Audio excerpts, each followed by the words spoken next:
I speak. Okay, but did you notice that? Good evening, members. My franticness to get him out, but that's fine. Good evening, members. Welcome to this meeting of full council.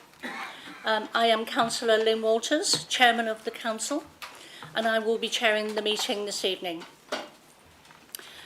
Members, this meeting is being webcast this evening via the Council YouTube channel.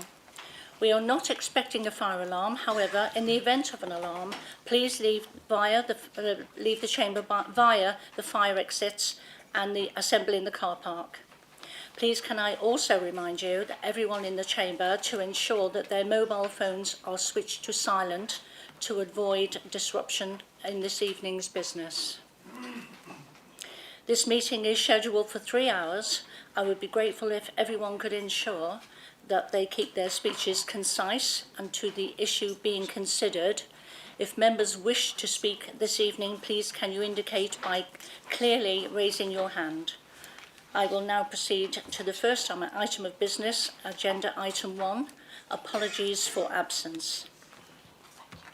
I have received apologies for absence from Councillors Finch, Finken, Jeffries, Mason, Prime and Thorogood. That's Moira Thorogood.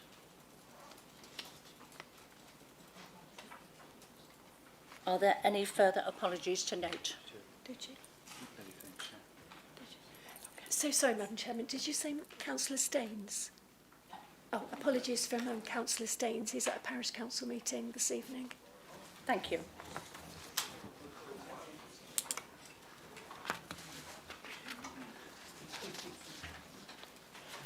Okay.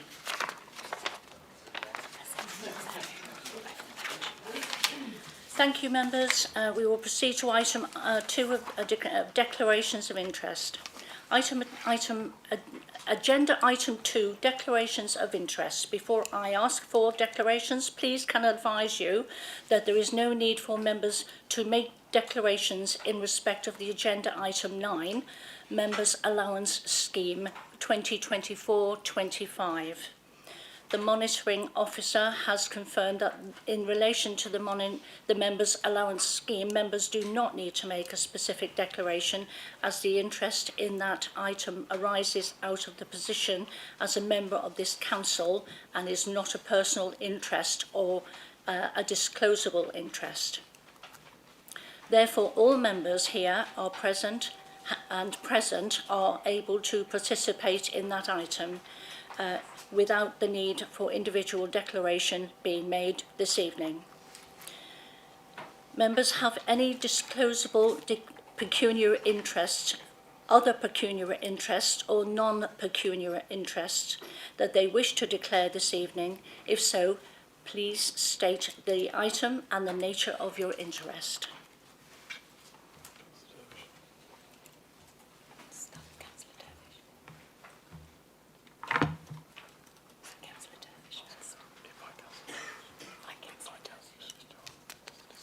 Thank you, councillors. Councillor Dervish, can you disclose your interest, please? Thank you, Madam Chairman. Non-pecuniary interest in item 6. I run Turning Football Club. My husband coaches various local football teams. My son plays for Hatfield Peveril, all of which may be mentioned in debate, and I will be mentioning Hatfield Peveril Football Club within my speech. Thank you. Thank you. And Councillor Coleridge, please. Thank you, Madam Chair. Can I declare a non-pecuniary interest in agenda item 6 as well, please, as I'm a youth coach at Hatfield Peveril Football Club and both my sons play for the team. Thank you. Thank you, Councillor Coleridge. Down here.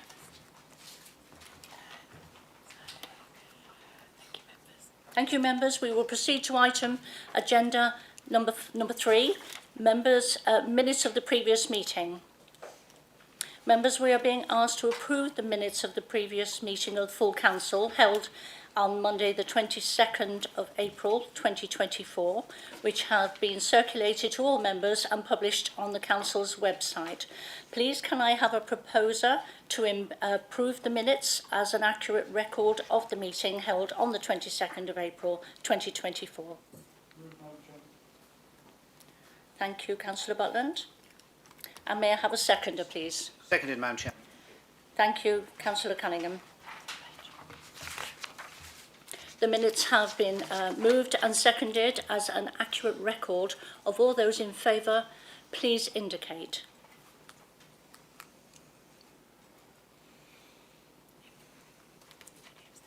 Any abstentions? Jack. Thank you, councillors. The minutes have been approved and are now signed.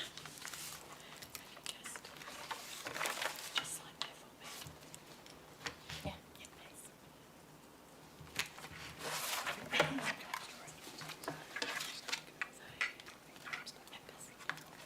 Members, we have one registered speaker this evening. At this evening's meeting, registered speakers have 3 minutes each to make their statements or ask questions. A warning bell will be sounded at the expiry of the 3 minutes, and the registered speaker must cease speaking. Madam Chairman, we're just going to reception just to check if our registered speaker has arrived. So if we could just pause for 2 minutes whilst we wait for Emma to return. If not, we'll move on to item 4. Thank you. Oh, item 5, sorry. No. So, Madam Chairman, he's not in attendance this evening, so you can move straight on to item 5. We'll move straight on to item 5 as the gentleman who was supposed to be here has not arrived. Okay. Since my election at the AGM in May, I am pleased to announce I have attended a total of 7 engagements and hosted my first civic event to celebrate Armed Forces in June. In addition to our local veterans attending the event, we also had some very lively pupils from Great Bradford School. They joined the team and they learned about the importance and recognising the armed forces with talks provided by RBL and the Braintree Museum. The children were also able to try on some army uniforms and make some armed forces themed flags and badges. Some other highlights included a ribbon cutting for Braintree for TE connectivity at Halstead Town's Council Civic Service, and the school production at Rickstone's Academy in Witham, which was an exceptional evening because the children were just amazing. A full list of the engagements have been attended. I have attended since the last meeting of the full council, will be published on the council's website. I would like to now invite Councillor Butland, leader of the council, to make an announcement. Any announcements? Councillor Butland. Thank you, Madam Chairman. Madam Chairman, with your permission, I will make an announcement regarding Wethersfield. And when I have concluded that, if you will permit Councillor Spray to make an announcement regarding the local plan. Thank you. Okay. Madam Chairman, members, it's now been more than a year since the first arrivals at the former Wethersfield airfield. As of last week, 536 service users were on site. Now people are reaching 6 months or more at the site. Some are now moving on to dispersal accommodation across the country. The service user cap of 580, which has been in place since April, remains because the Home Office has yet to fulfil all the conditions of the Special Development Order. Our planning officers are continuing to engage with the Home Office to ensure that they are abiding by the conditions stipulated in the SDO, and documentary evidence supporting the Home Office view that they are meeting these conditions is starting to be received. This was supported by a joint planning and environmental services officer site visit, which was conducted in late June. Madam Chairman, we will continue to press for that information and fully review it before satisfying ourselves that the pre- and post-cap conditions have been met. Whilst no date has yet been confirmed for the cap release conditions, whilst no date has yet been confirmed for when the cap release conditions will be met, after which the number can rise to 800, we anticipate it will likely to be at least the late summer. Once at 800, there is an option for additional temporary surge capacity of 445, and we still lack details on how the surge would work in practice.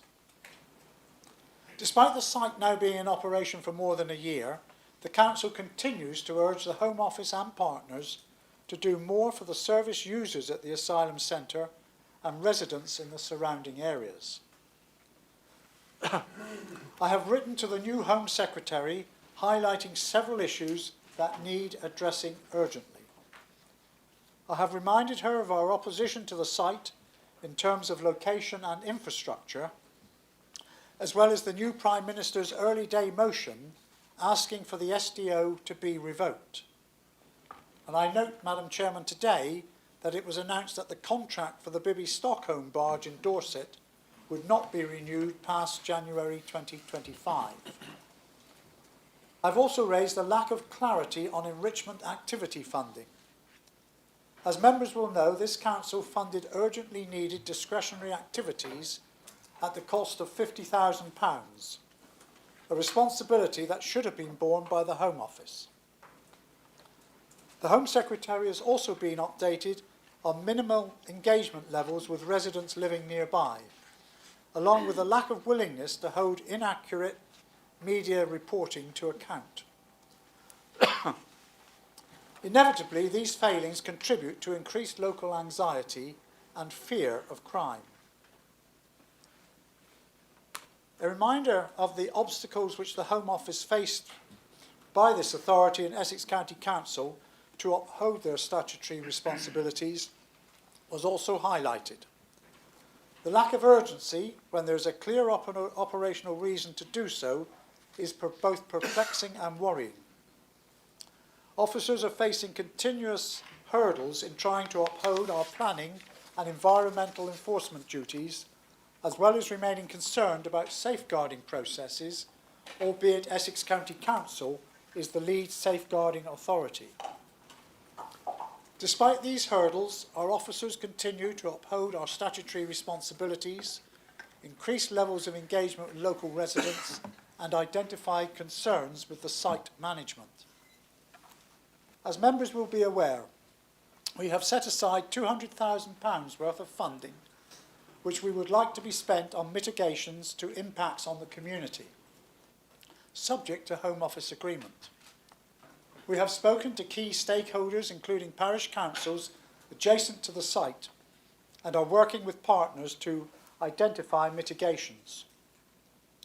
Any money that is provisionally allocated to mitigate these issues will be required to be agreed by the Home Office, as it does not form part of our statutory responsibilities. We are currently working through this and hope to be in a position to finalise these as soon as possible. Madam Chairman, that is the current up-to-date position with regard to Wethersfield. And with your permission, if you would now invite Councillor Spray to make a statement on the local plan, that would be incredibly helpful. Thank you, Councillor Rutland. Councillor Spray. Thank you, Madam Chairman. I'm grateful to the leader for allowing me to use part of his slot to make this statement. Good evening, members. I know that a number of emails have been sent to members and press releases issued, but I thought it would be helpful at this stage to provide an update on where we are with this authority's local plan.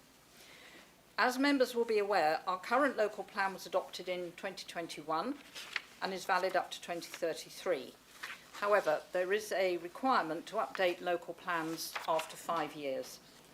Now, there was understandably some uncertainty at the start of this year around when a general election might take place and what changes to the planning process might follow from whichever party was elected into power.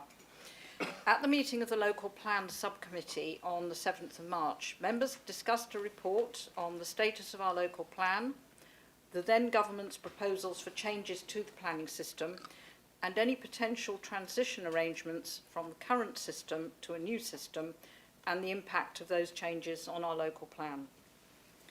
the committee decided, with one member voting against and one abstention, to undertake a refresh of our local plan, whilst acknowledging that the timescale would be tight, with a lot of work involved for both members and officers to meet the deadline of submitting a refreshed local plan to the Inspectorate by the 30th of June 2025. As the chairman of that committee, I did say at the meeting that I felt the uncertainty around the political landscape and possible changes to the planning system later in the year was actually all the more reason for this authority to have an adopted and sound local plan in place. Given the snap election that followed in June, and I have to say the rather fast and furious announcements on planning and growth coming from the new Department for Housing, Communities and Local Government, I am especially pleased that the subcommittee made that decision that it did. There is already a hint from the new government that they expect all local authorities to have adopted plans in place, so we are in a good position and we need to keep it that way. So, Chairman and members, this is a refresh of our local plan, not a new plan from the ground up. We've had the call for sites, that finished a few weeks ago. Just over 300 sites have been submitted, and they range from a request for just one house in a field to some significantly larger sites and every variation in between. Planning policy officers, with support from the development management team, are working their way through these submissions, and site visits are now taking place. Members will no doubt have seen the messages from our comms team that a community engagement exercise is underway. This runs to the 16th of August. It's a very informal way for anyone to feed back to the planning policy team what they would like to see in a refreshed local plan. And that includes housing, affordable housing, retail, leisure, open spaces and business opportunities. It's very easy to drop an email to the planning policy team with ideas and thoughts, and I hope, Chairman, that members will take the opportunity to alert their town and parish councils and local communities to this opportunity to engage in the discussions about the plan document. There's also a really good 2-minute video on the council's YouTube channel. Some members may have already seen it. It's a layman's guide to what the local plan is and why this authority is looking to extend ours to 2041. Please do take a look. It's quite snappy, very clear, and I'd like to thank the comms team for getting these messages out, not just to members but to residents as well. There's a meeting of the local plan subcommittee on the 15th of August when officers will update the committee on progress. This will not be a discussion on sites, it will just be an update on where we are. The work discussing sites starts in earnest in September and will continue in October with a number of extra committee meetings to discuss the sites put forward, the updated evidence-based documents and updated policies.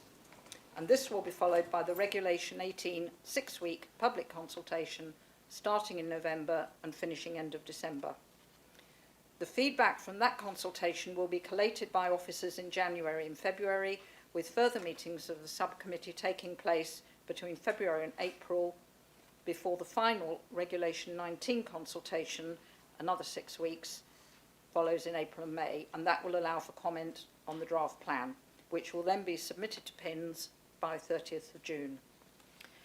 That, Chairman, is the timetable, the practical side of the process, but I want to say this is our local plan.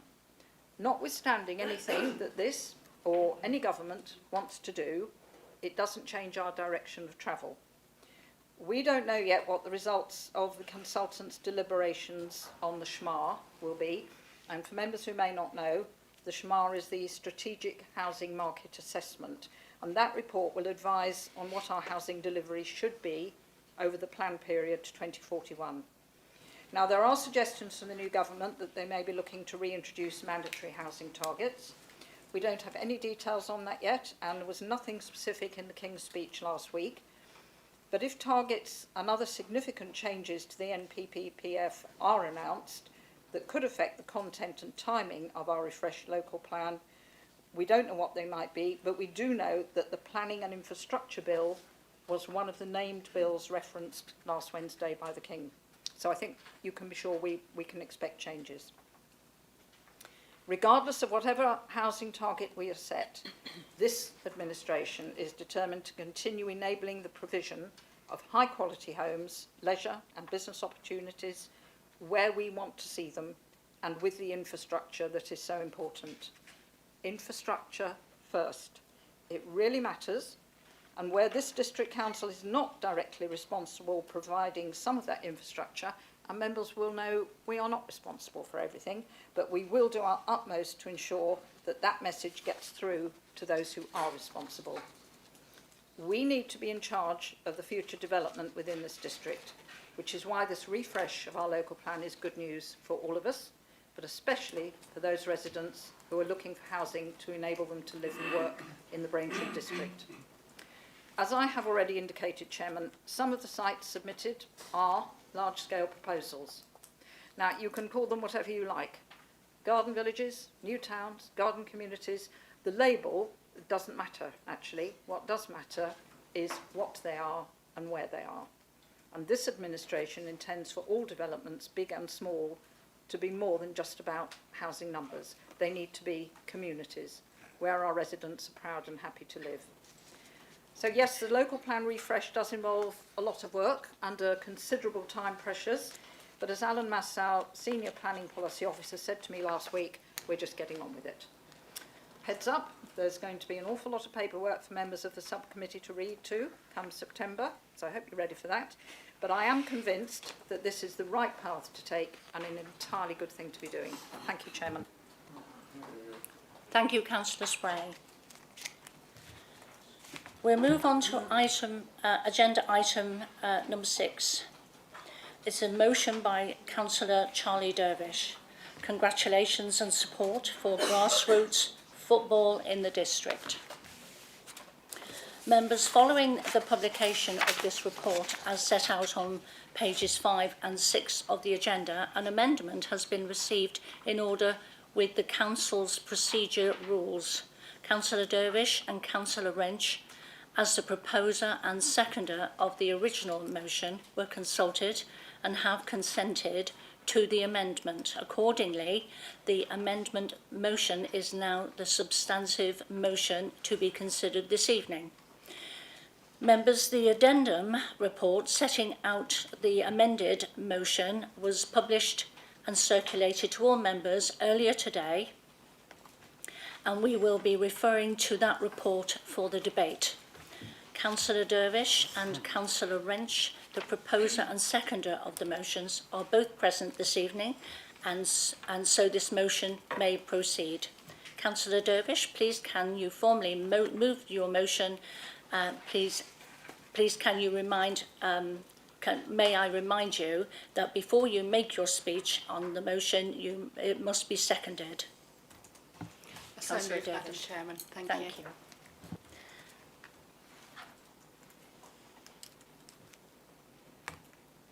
Councillor Wrench, you are recorded as the seconder of this motion. Please confirm that you are the seconder of this motion, and do you wish to reserve your right to speak? I can confirm that I do second this motion and I do reserve my right to speak. Thank you, Councillor Wrench. Members, the motion has been formally moved and seconded. I now invite Councillor Dervish to make her speech. Thank you, Madam Chairman. Thank you, members. Following the recent success of Braintree Town Football Club and their promotion back into the National League, this council congratulates the success of all local football teams within the district.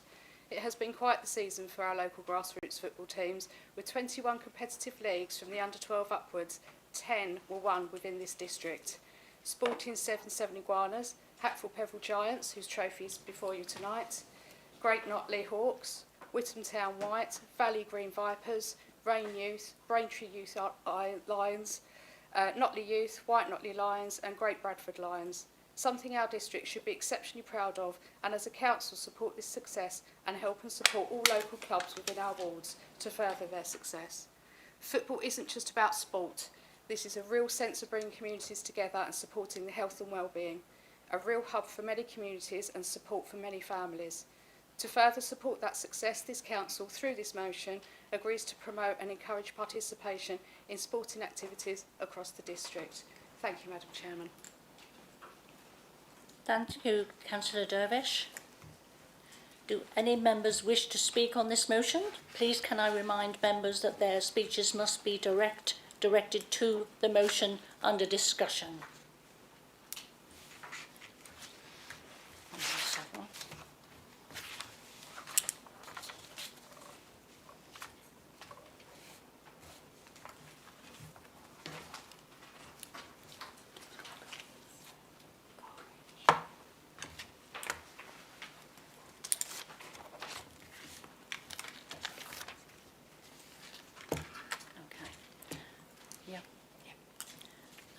First to speak this evening is Councillor Beavis.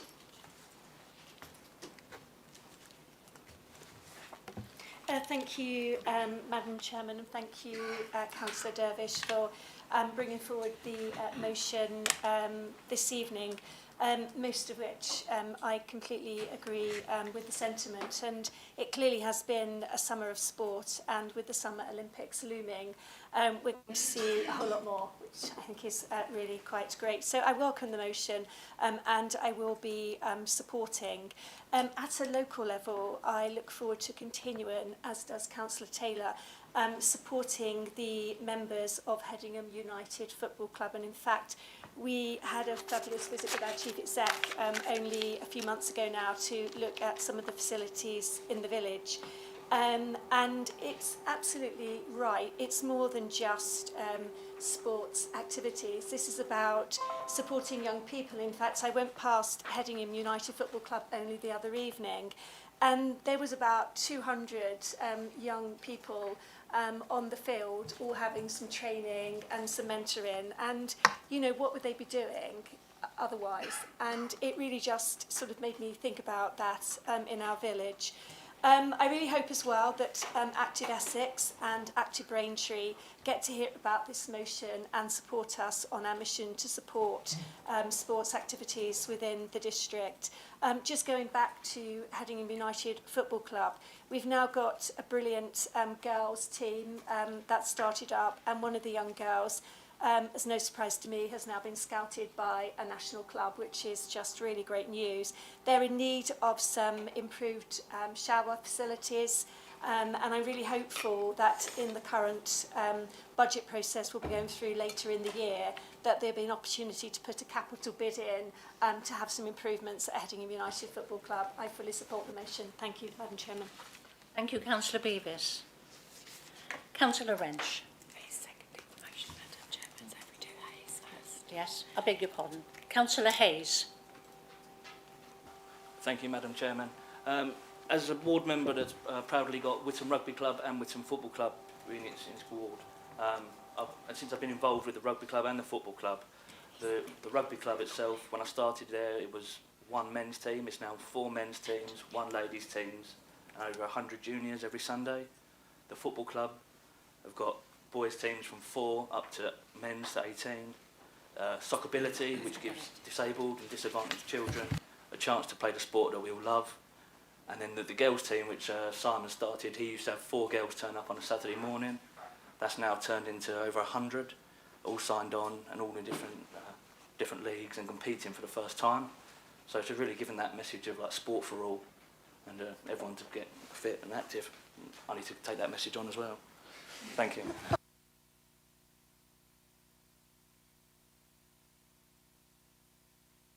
Thank you, Councillor Hayes. Councillor Abbott. Thank you very much, Madam Chairman. I very much welcome and support this motion and join in the congratulations of Braintree Town Football Club. Just some examples from the ward that Bob Wright and I represent, from the very informal of having a basketball court in Rivenhall to the investment that's currently going into improving the sports facilities in Cressing, to the numerous sports pitches and facilities in Silver End, where we've had over the years work done to improve the drainage, new pavilion facilities and so on. These are so important in giving people of all ages opportunities to take part in sport, and particularly young people. And on that matter, Councillor Dervish mentioned Valley Green. I couldn't let that pass because I was one of the first players for Valley Green over 50 years ago in the days of really was jumpers for goalposts. I don't think I was that prominent that I was very well remembered there, but I gave it a little go for a couple of years. I would, though, take this opportunity, because I would feel it remiss not to do so, to remind the administration we are still looking for investment in the Silver End Bowls Club. Thank you very much. Thank you, Councillor Abbott. Councillor Coleridge. Thank you, Madam Chair. Firstly, can I also offer my congratulations to Braintree Town Football Club on their promotion, which is a fantastic achievement, especially when you consider some of the tough competition they had in the National League South last season. From my own experience as a youth football coach, within the district, I can see the substantial benefits that this sport provides to young persons. It promotes teamwork, a sense of belonging, and obviously has a hugely positive benefit to people's health and well-being. Grassroots football clubs are an important part of our communities, but would only function with the hundreds of hours of volunteering that goes into it. This is not just the coaches, but organising committees, clubhouse operations, ground staff, parking attendants, safeguarding officers, first aid responders, referees, linesmen, and these are just some of the roles, and I apologise if I've missed any other roles out that people participate in. In the village of Hatfield Peveril, I would like to acknowledge the diverse range of sports that are on offer to its residents, not just football. We have lawn bowls, croquet, badminton, cricket, table tennis and karate. These are all sports that have an organised presence within the community and obviously fit for all ages and abilities. There's something for everyone. I'm also pleased to see that we will be getting a tennis court in Hatfield Peveril in the Strutt Memorial Ground, which will complement the diverse range of sports we already have. This has been achieved with Section 106 money, so it's good to see that going to good use, and I'm 100% sure that will be a great asset to our local community. Thank you. Thank you, Councillor Coleridge. Councillor Taylor. Thank you, Madam Chairman. I fully support Councillor Dervish's motion.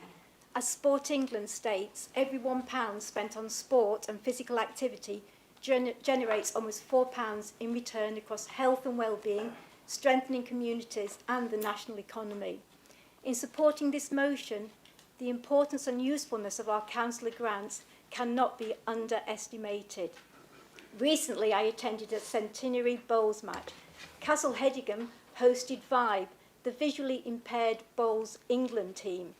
Councillor Beavis and I were delighted to use some of our councillor grants to purchase a set of steps to provide safe access to the bowling green for that day and for members' future use. It was really heartwarming to see the competitive fun these individuals were having. In terms of the motion, obviously trying to do everything for everyone and having programmes that serve everyone is not realistic. So, would it be useful at some stage to have a better understanding of which sporting activities and groups the Council plans to focus its efforts on? And finally, also it seems appropriate to send our best wishes to Threefields Beth Shriver as she defends her Olympic title in Paris, Lewis Richardson, Colchester for boxing, Charlie Dobson, Colchester on the track, and Matthew Coward-Holly in Chelmsford on the rifle range. Thank you, Madam Chairman. Thank you, Councillor Taylor. Councillor Mrs Cunningham.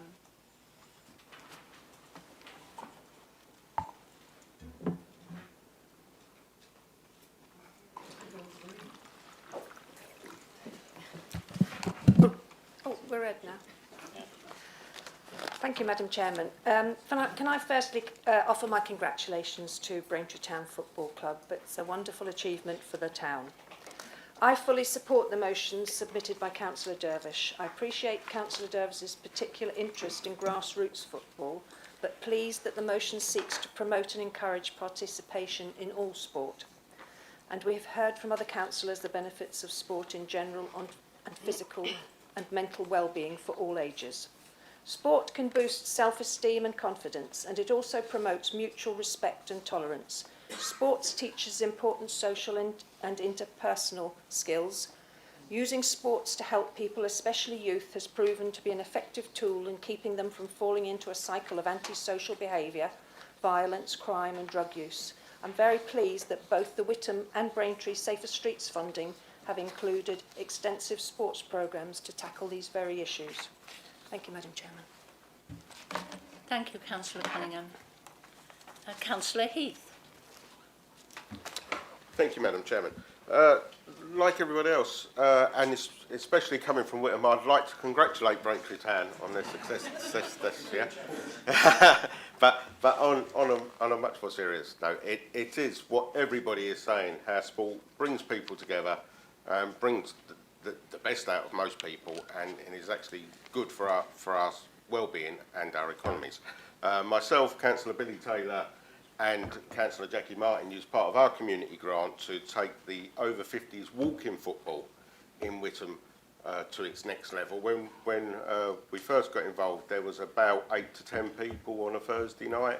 Now they have got 4 men's football teams and 2 ladies football teams running on a Thursday night, and it was our use of our grant that kick-started that. So personally, I feel very chuffed about that, and I've joined in a few times, but I haven't been able to get these 2 to come with me.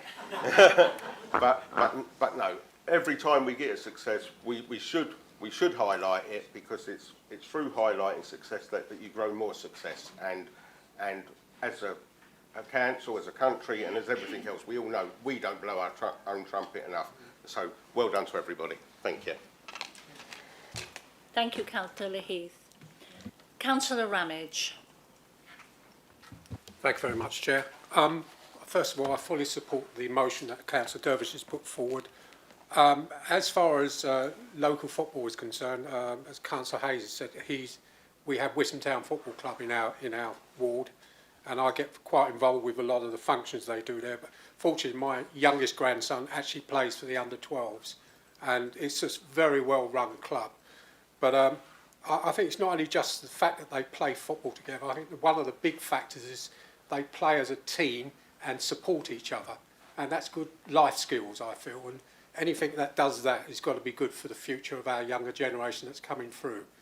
And so, and of course, you know, like a lot of parents, you stand on the sidelines on a cold Sunday morning, the rain in your face and everything, but you're still there for them, because it's important to support your children in whatever way you can.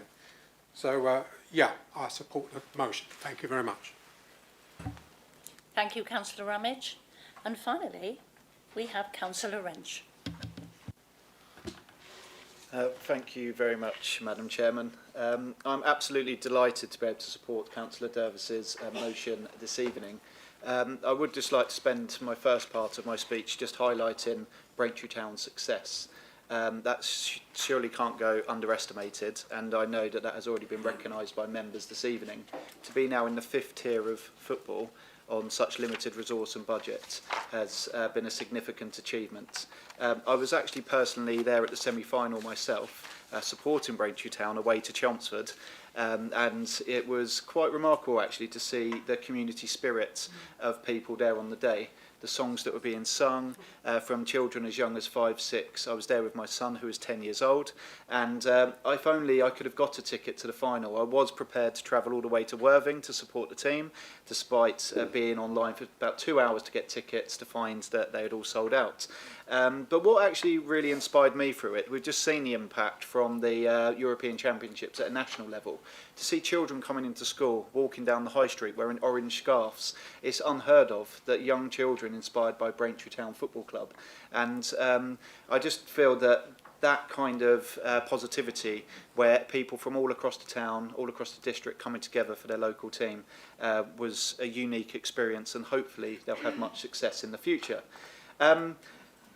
Something about myself actually reflecting on this is that I may not be, but growing up I represented all 3 of our large local towns. So I spent from under 8s to under 15s representing Housestead Town, and then I played just slightly outside of the district for a couple of years representing Tiptree. But from under 18 I represented both Braintree Town and Whittam. And unfortunately, at that point, my physical health took a deep dive when I joined university. So I can't say that my fledgling career took off. Unfortunately, that's where it landed. However, as destined may be, I didn't mention Coggeshall. My son is now representing Coggeshall Town at under-10s, and we quite often, I'm there every weekend supporting him. And I take great pride and pleasure in doing so. However, sports of all are vital. I think my time playing sports, mainly football, but also cricket, I suppose not only kept me on the straight and narrow, but it brought me a social life, and that social life was vital for growing up and developing my character. However, it brings community cohesion, and I think what's nice to see is that from both sides of the chamber this evening, we know the value that it has. And to hear Councillor Hayes mentioning Soccerbility, for example, I remember a couple of years ago, Councillor Taylor mentioned the community councillor grants that we have. A group of councillors in this very room actually funded the Soccerbility programme, me being one of those, and it's great to see that that's still continuing today. Walking football. So not only are we starting off with children as young as 4, I'm not sure on the statistics, but I'm aware that there are many ladies and gentlemen that are long into their last years of life, but actually able to access football and sport and enjoying it, maybe not on such a competitive level, but I think a few of them do like to get a few feisty tackles in where they can. But also veterans football, so for those of my age, 35 plus, 45 plus, there's significant league, and it was Housestead Town actually this year that their vets team actually won the league that spans the whole of Essex. So we've got success at grassroots level with our youngsters, and that's great to see, as Councillor Dervish pointed out at the start. However, at all ages, there's, I suppose, a spirit for sport, and hopefully that will long continue. So thank you, Councillor Chairman. Thank you. Thank you, Councillor Wrench. Councillor Dervish, as the proposer of the motion, you may reply. Please, can I remind you that you should confine your reply to the speeches heard this evening, and you should not introduce any other matters. Councillor Dervish. Thank you, Madam Chairman, and thank you, members, for your support on this motion. I won't comment on everyone's comments, but I think there's a real key message that's come out from everybody's speeches tonight. That's the councillor grant money and what difference that can make within our local communities, bringing communities together, their health and well-being. I will just touch on Councillor Beaves's comment about Headingham United Football Club. Maybe we can invite you for a friendly over at Turning Football Club. Councillor Abbott, you said that your days might be finished in football. I have to disagree with you there, not just as the opposition, but maybe you could join Councillor Heath with his walking football, or you're always welcome over to play for our vets. But all jokes aside, a real serious message has been put out here tonight, and that's about the support using our community grants and all being there within our wards. Councillor Taylor, you did mention specifically about what sport this the Braintree District Council will specifically be working towards as part of our portfolio. Councillor Cunningham here, Mary Cunningham. We work quite closely with Active Essex and the community teams here, so we look at across all sporting activities and try and support everybody that we can in every way that we can. So thank you again, members, for your support. Thank you, Madam Chairman. Thank you, Councillor Dervish. We will now take a vote. The motion has been moved and seconded. All those in favour of the motion, please indicate.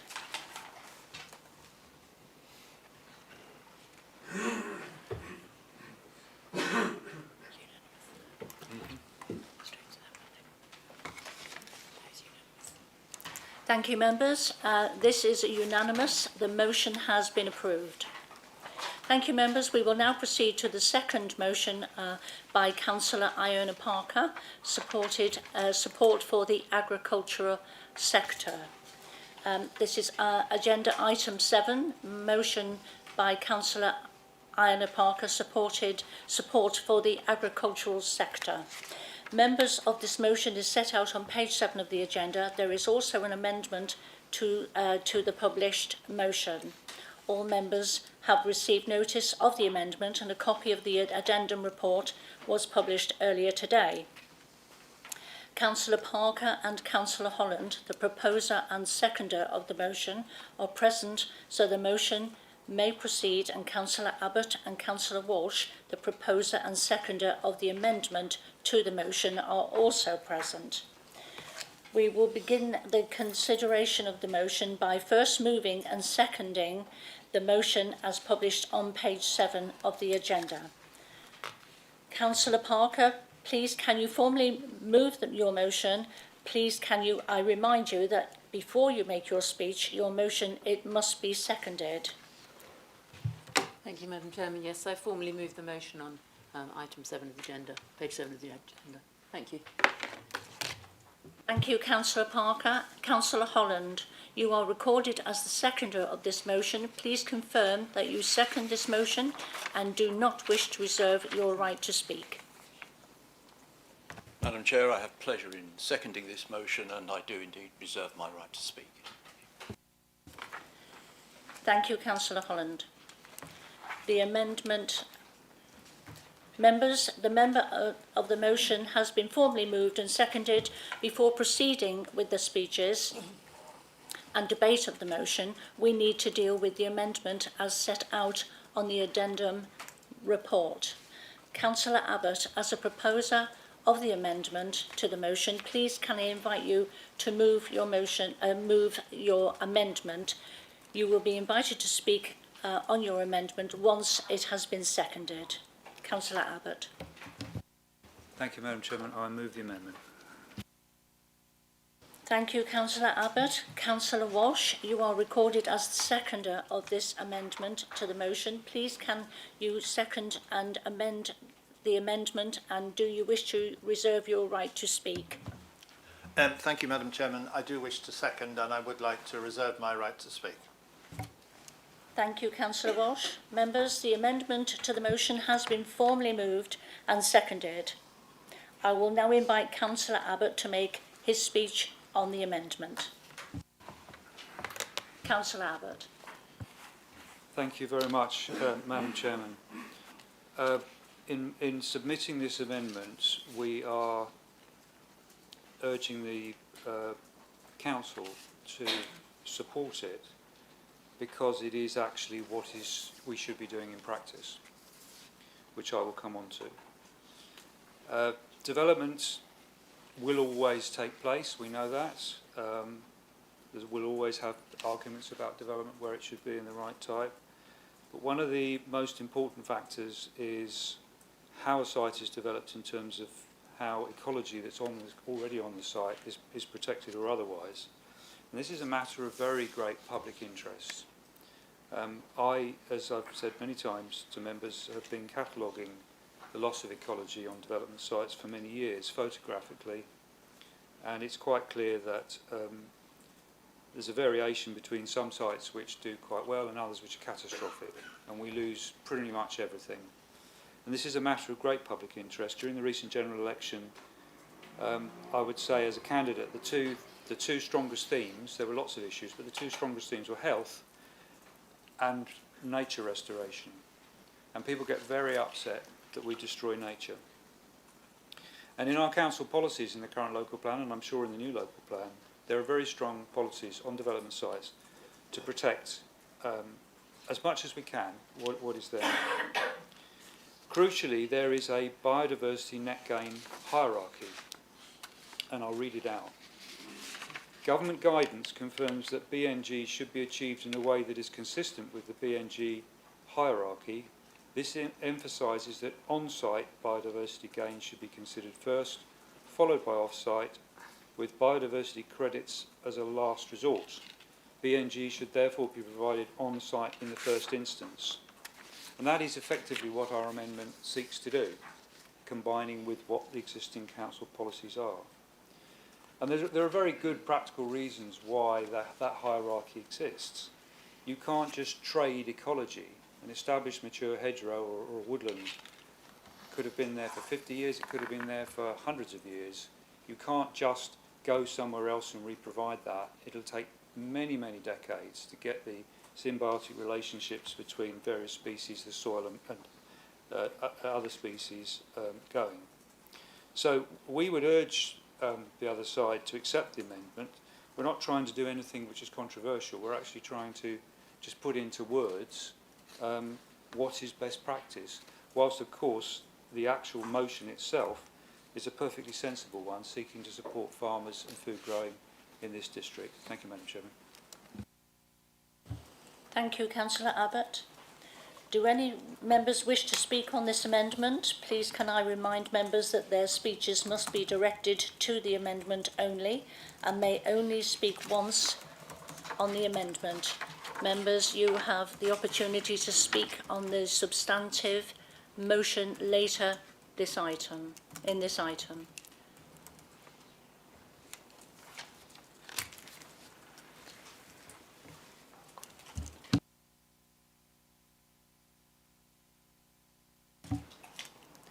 Thank you, members.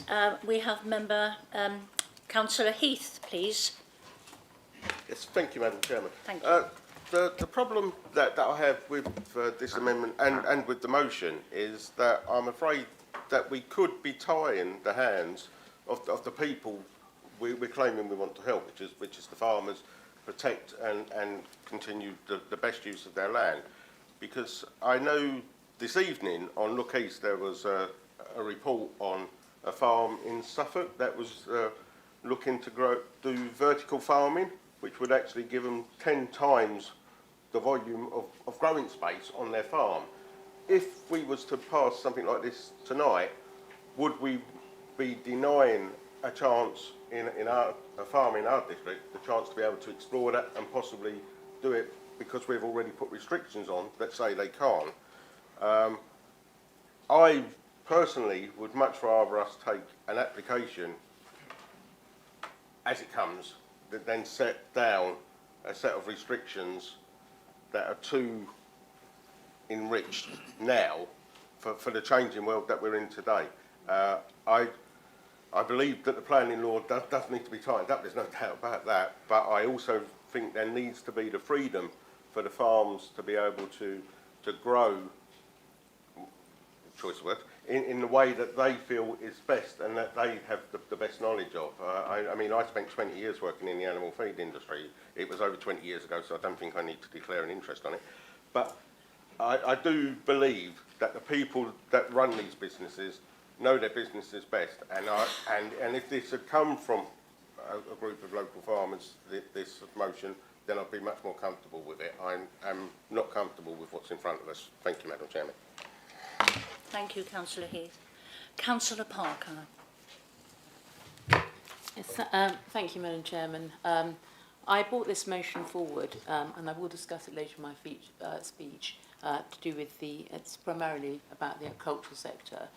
The comments that have been made by Councillor Abbott in relation to this motion are about biodiversity net gain.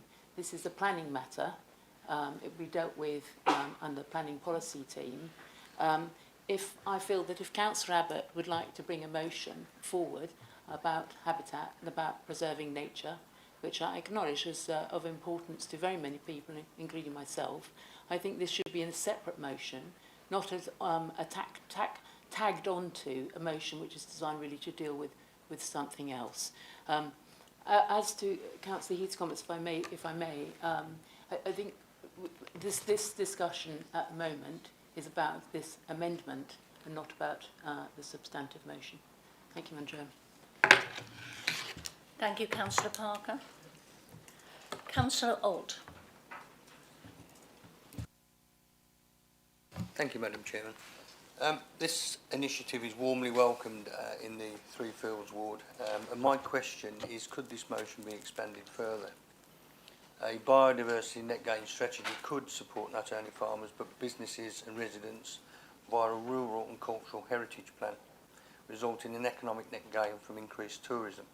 Just across the border towards Dedham, Dedham Vale could provide many examples of ways to support heritage and ecological tourism, and who knows, the BDC fledgling visitor sector could see similar benefits to those included in the 2021 Economic Impact Tourism information which shows that Dedham Vale received up to £60 million worth of increased revenue per annum. I'd like to suggest 4 points. Increase the biodiversity net gain requirement from 10% to 20%, hopefully increasing the uptake of strategic sites linked together across the district to maximise the effect. BDC to actively seek national and international accreditation for the most picturesque villages and landscapes in our district.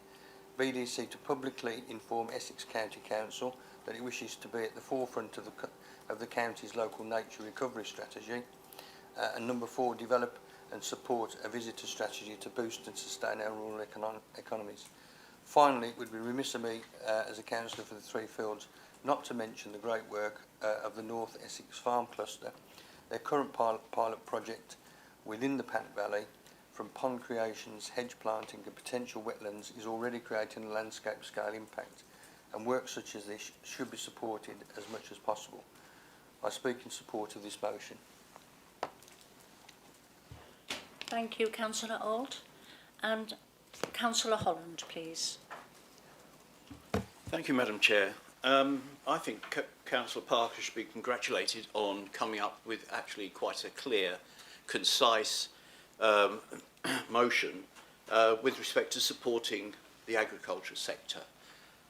In so doing, what she's actually presenting the council with is an opportunity to balance, to some extent, the demands on the land, particularly biodiversity net gain is also an important thing.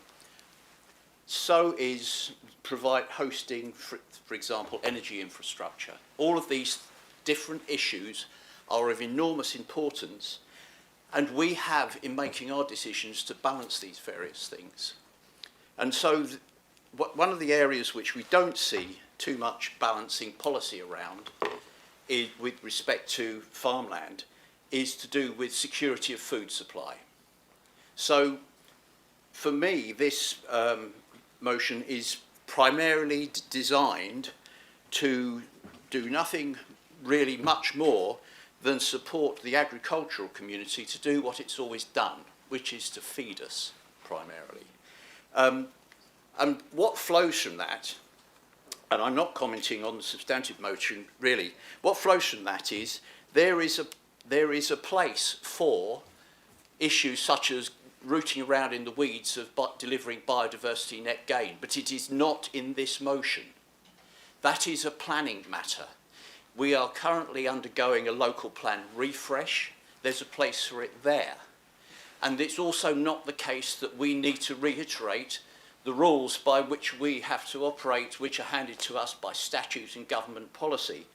That is completely clear, as Councillor Abbott has readily pointed out to us all. We don't need to reiterate that. And for that reason, we don't need this amendment. We can focus on the fundamental purpose of the motion that Councillor Parker put before us. And because of that, I can't support the amendment. Thank you. Thank you, Councillor Holland. Councillor Walsh, as seconder to the amendment, and having reserved your right to speak, do you wish to do so now, sir? Thank you, Madam Chair. Yes, I would like to, quite briefly, and just to elaborate on what my colleague James Abbott said, and I don't claim any great expertise in agriculture, the opposite is the case, but I've lived for nearly 15 years in a ward that has got a substantial agricultural area, and for reasons that nobody will want to know, I often find myself listening to Farming Today early in the morning, very early in the morning. And the spirit of our amendment is a supportive and specification. It's not in any sense a wrecking amendment, and I don't think anybody's taking it that way. So what I would like to say that perhaps a more effective, or at least an additional way to achieve net biodiversity gain is to, for example, to decline inappropriate development on certain sites, where it doesn't accord to the planning case. And I don't think anybody nowadays with the climate emergency situation supports growth at any price.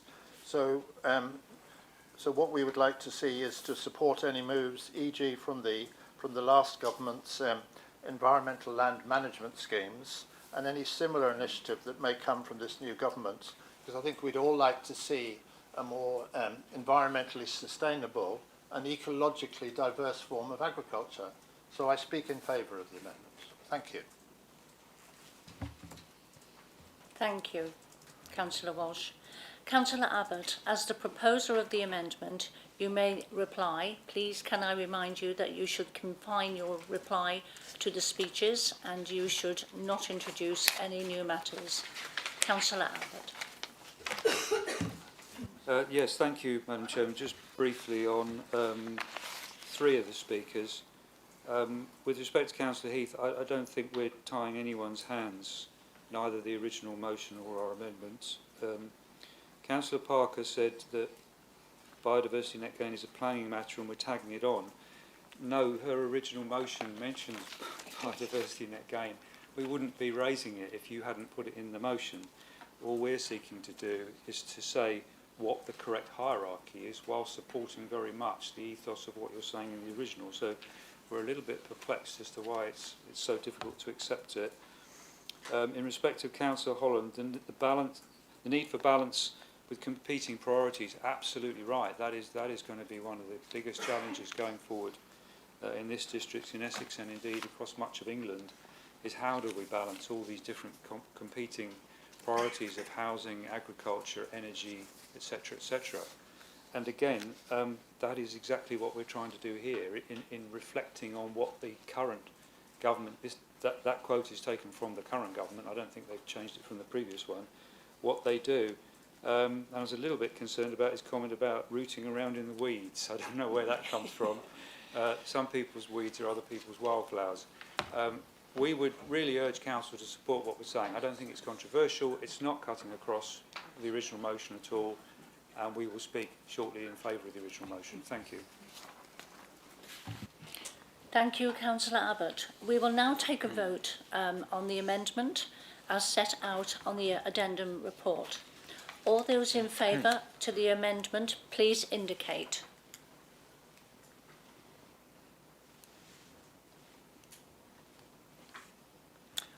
All those against the amendment, please indicate.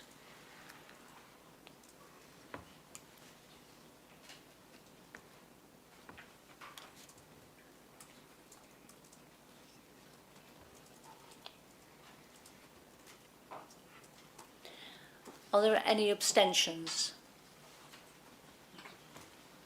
Thank you.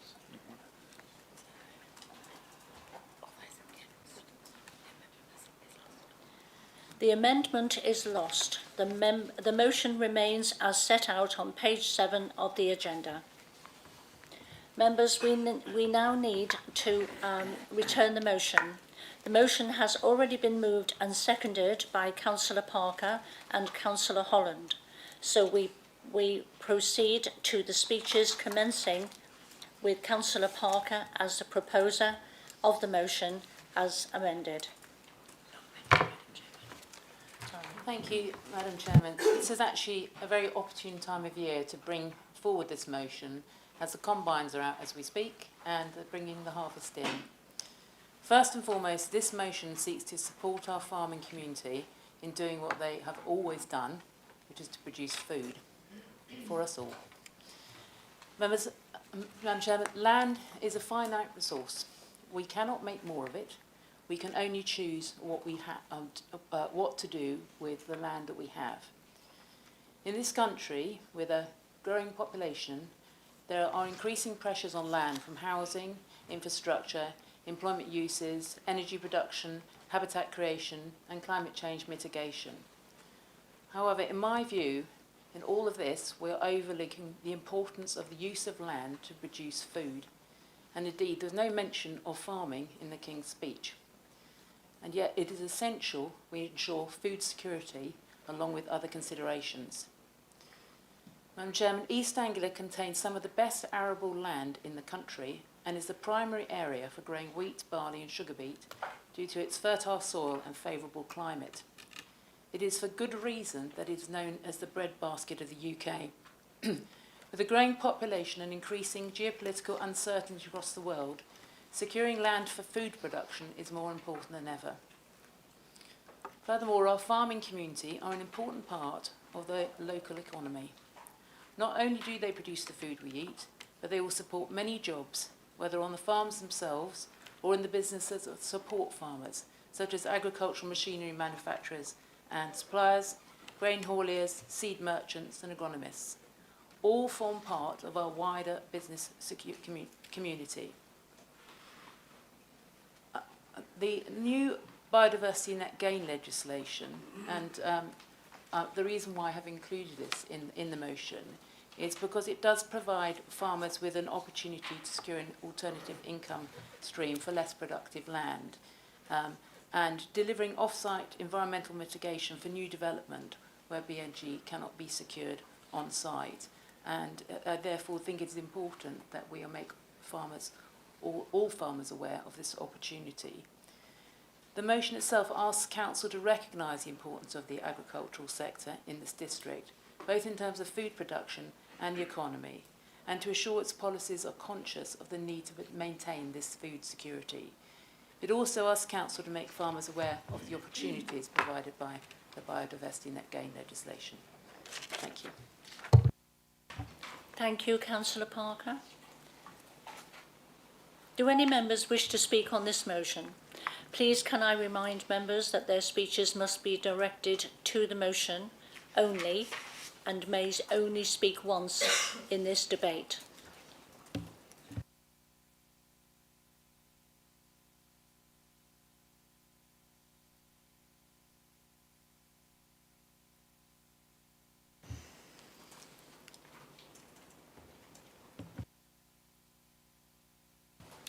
Councillor Bevis, you have indicated you would like to speak.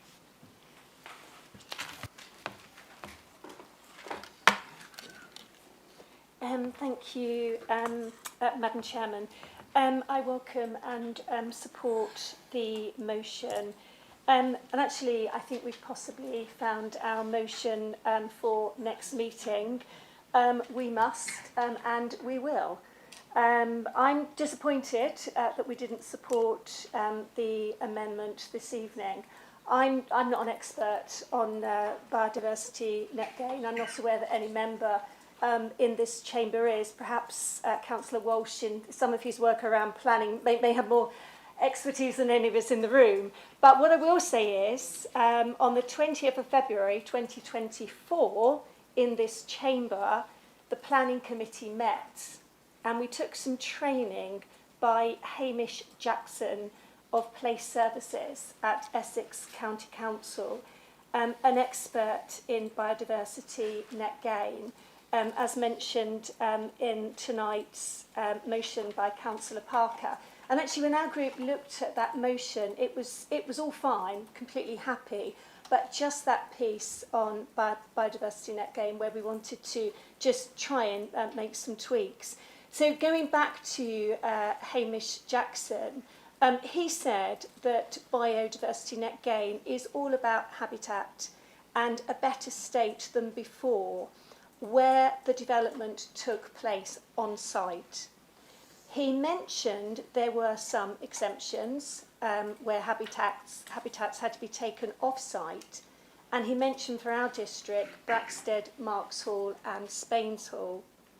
But he said that habitat and a management plan should be undertaken, in his opinion, as we go through our local plan review. He said that in line with other councils in Essex, our target should be 20%. And I'm quite surprised that we haven't sort of looked at that in the motion this evening. But as Councillor Parker said, that's a motion for another day. Thank you, Madam Chairman. Thank you, Councillor Bevis. Councillor Spray, would you like to speak? Thank you, Madam Chairman. I'm very happy to support this motion. I couldn't support the amendment because I believe that biodiversity net gain, the process of when and where it happens, is something for planning and policy, probably something to come through the refreshed local plan and to be discussed by the local plan subcommittee and the planning committee, and not something that, certainly not the process as part of a motion at council, and that's why I couldn't support the amendment. Councillor Parker, I think, quite rightly references B&G in her motion to highlight the importance of it. And by a happy coincidence, last week this council secured its first ever biodiversity net gain section 106 agreement. This refers to a site for a battery storage facility near Cressing. There was a requirement for 10% B&G, which simply could not be achieved on that site. So the developer engaged in discussions with Spain's Hall, an estate which many members will know and be aware of, and they have agreed to take on board that biodiversity net gain, which they will manage for a period of at least 30 years on that estate. And it will support woodland, grassland, wildlife, flood management and so on. So it's a really great achievement for this council to have managed to do that. And as I say, it's entirely coincidental that that came out last week in line with Councillor Parker's motion. So B&G has its place. I don't think the policy around it is a place for this tonight, but I just wanted to say it is important. And going forward, where we have sites where B&G simply can't be achieved, there are other alternatives, and this one was a really good first start. Thank you, Chairman. Thank you, Councillor Spray. Councillor Hooks. Thank you, Madam Chairman. During COVID and the ongoing conflict in Ukraine, it became apparent that the United Kingdom couldn't fully support itself in food security terms, and that we have to rely on other countries to help feed us. Yet we're always asked to permit development or allow large solar farms on our agricultural fields. Although I understand the need for development and renewable energy, it should not be at the expense of our food-producing fields. Gov.uk does say that land use for food production has fallen by 7% over the last 40 years. Although that doesn't sound much, and it can be said that better, newer farming techniques can give a better yield, it will become detrimental if we don't protect our food-producing land for our ever-growing population. In light of our local plan review, this motion comes at an opportune time to protect the district's agricultural land, and I fully support this motion.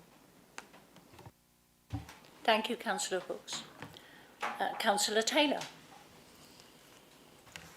Thank you, Madam Chairman. It's quite an opportune time to come after Councillor Hooks with a reference on solar and food security. I think, you know, one of the UK government said in its food security report that actually one of the greatest threats to our food security is actually climate change. Soil degradation, water quality and biodiversity are all threatened by climate change. And by 2050, if we carry on doing what we're doing and we don't address climate change, our best and most versatile agricultural land could shrink by 3/4. So I think we have to do something about that. And the evidence of that, in August 2022, in the Financial Times, an East Yorkshire farmer reported a 25% drop in potato crop. So I think climate change is evidenced in the farming sector. So in terms of solar generated, in terms of solar, because it produces, it's a net zero, it produces net zero electricity, it can decarbonise our economy, which will undoubtedly support the agricultural sector. Solar also enables farmers to diversify their businesses, to generate additional revenue streams to support their own farms. Solar also means that soil, say for over a period of 40 years, soil could, fields could remain fallow for that period of time, which would improve the quality of soil. So when farming resumes on that land, you'd have better quality soil. And the UK government actually advises, and I think there's a nuance to the point that Councillor Hooks raises, that there is a difference with best and most versatile land, and I think on the whole, solar should be built on agricultural land grades B and below, which wouldn't have an impact on farming. And I think the final point I'd raise as well is that actually with the solar farms that you talk about being built across the UK, there would still be more golf courses and solar farms. So it's just something I think to point out. So I fully support the motion, but climate change is a genuine threat, a credible threat to food security as well, and it's something that shouldn't be lost on the council, and we should continue to support renewable energy projects as and when they come up. So I'd like to thank Councillor Parker as well for giving us the opportunity to discuss this evening. Thank you. Thank you, Councillor Taylor. Councillor Abbott, would you like to speak, please? Thank you very much, Madam Chairman. Yeah, I find it curious that the Conservatives continue to say that our suggested wording on biodiversity net gain isn't appropriate, but then they keep talking about biodiversity net gain. It's in your motion, we wouldn't have raised it otherwise. And yes, it is a very important issue, because the UK is one of the most nature depleted countries in Europe, and that situation could get worse, as has just been eloquently said. Climate change poses a major challenge to agriculture going forward, as it does to biodiversity. And I think all of what we've been discussing tonight comes back to this crucial issue of balance. How do we balance all these different things? As the movers of the motion said, the absolutely central geopolitical issue of food security in this country and many other countries, I totally support. We need to be growing as much of our own food as possible, but how do we do that at the same time as building all the houses, all the commercial developments, all the offline roads which the party opposite want to build in various parts of Essex, the quarries, the pylons. It's not just the pylons if they come through Braintree District, it's the access road which will go through farmland. And so many other developments, either temporary or permanent, which take land out of agricultural production. On solar, I've supported renewable energy since the 1980s, but I wouldn't want to cover all our farmland with solar panels. And I think, again, this is where hierarchies come in. Why did the previous government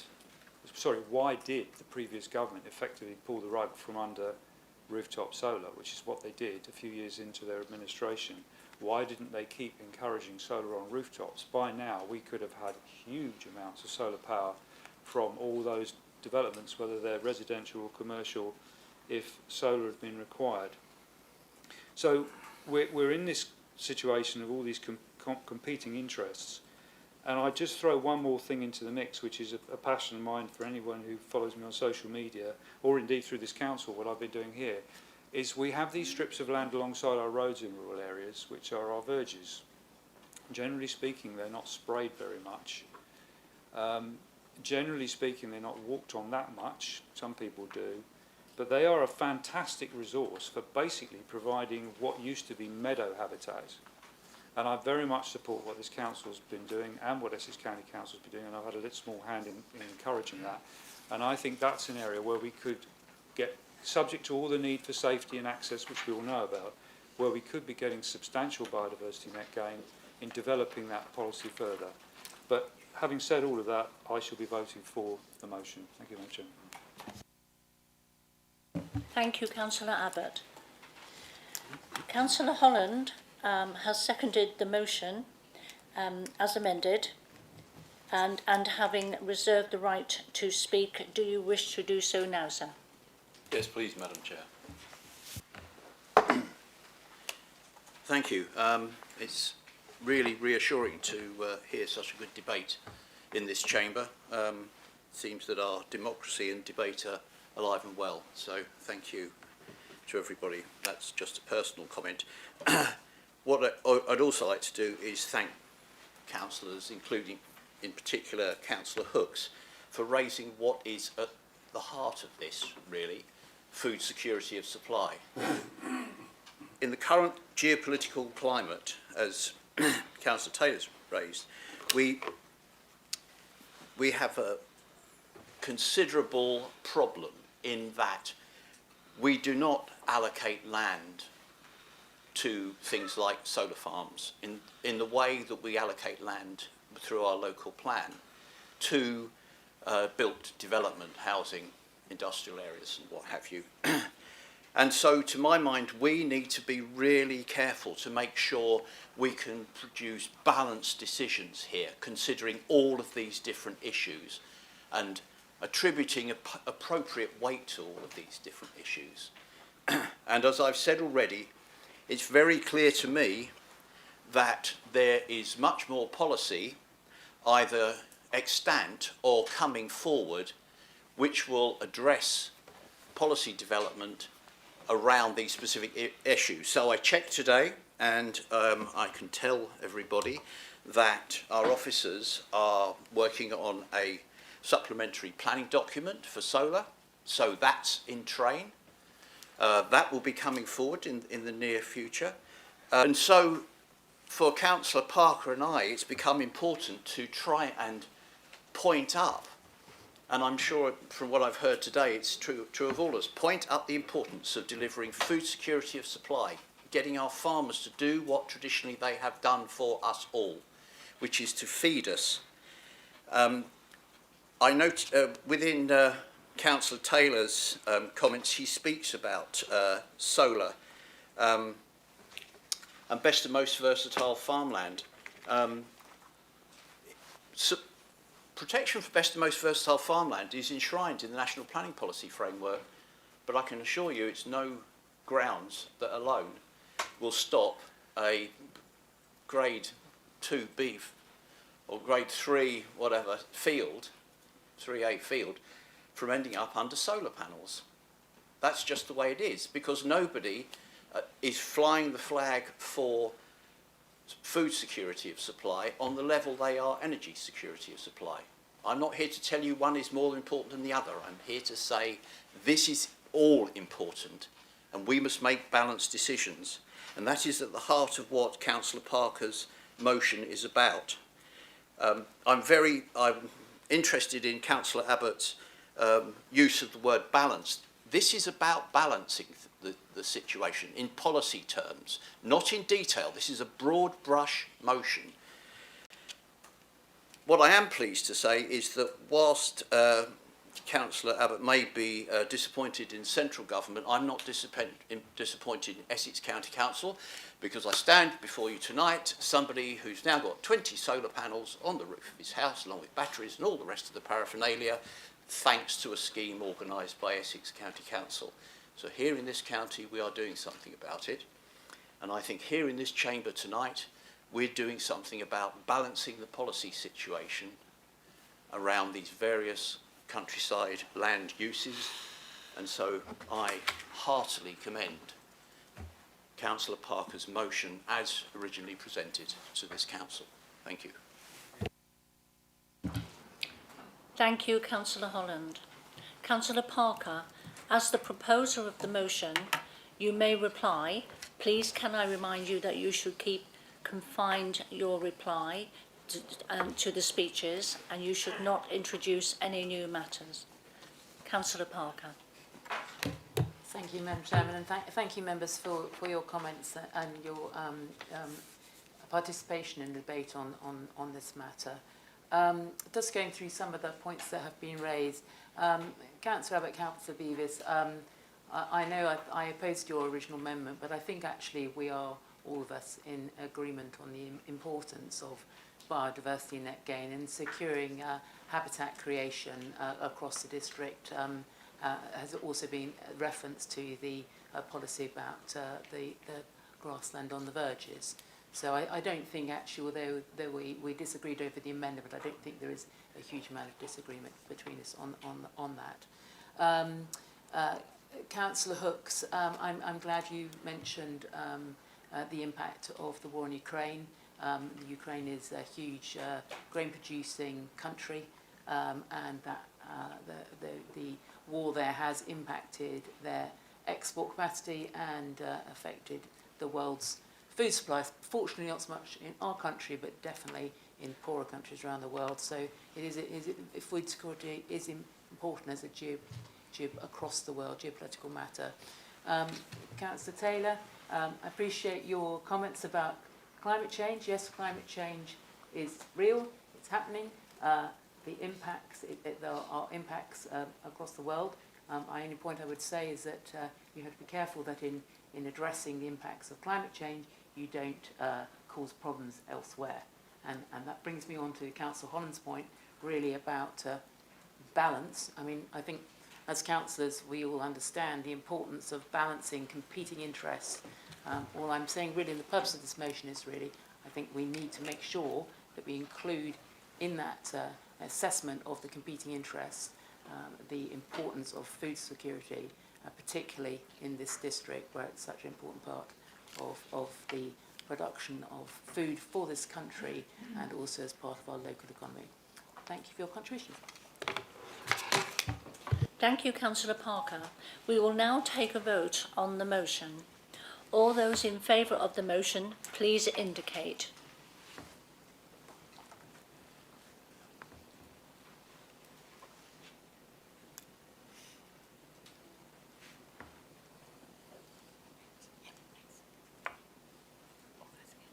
Yeah. All those in against the motion, please indicate.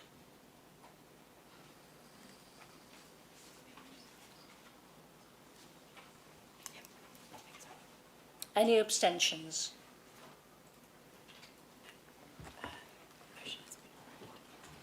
The motion has been approved. Thank you, councillors. Thank you, members. We will now proceed to agenda item 8, questions to the Leader and Cabinet.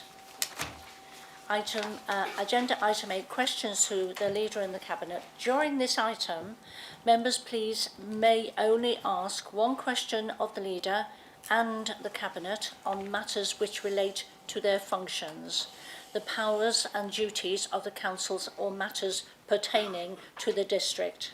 Questions must be succinct and cannot be asked in parts, and supplementary questions are not permitted.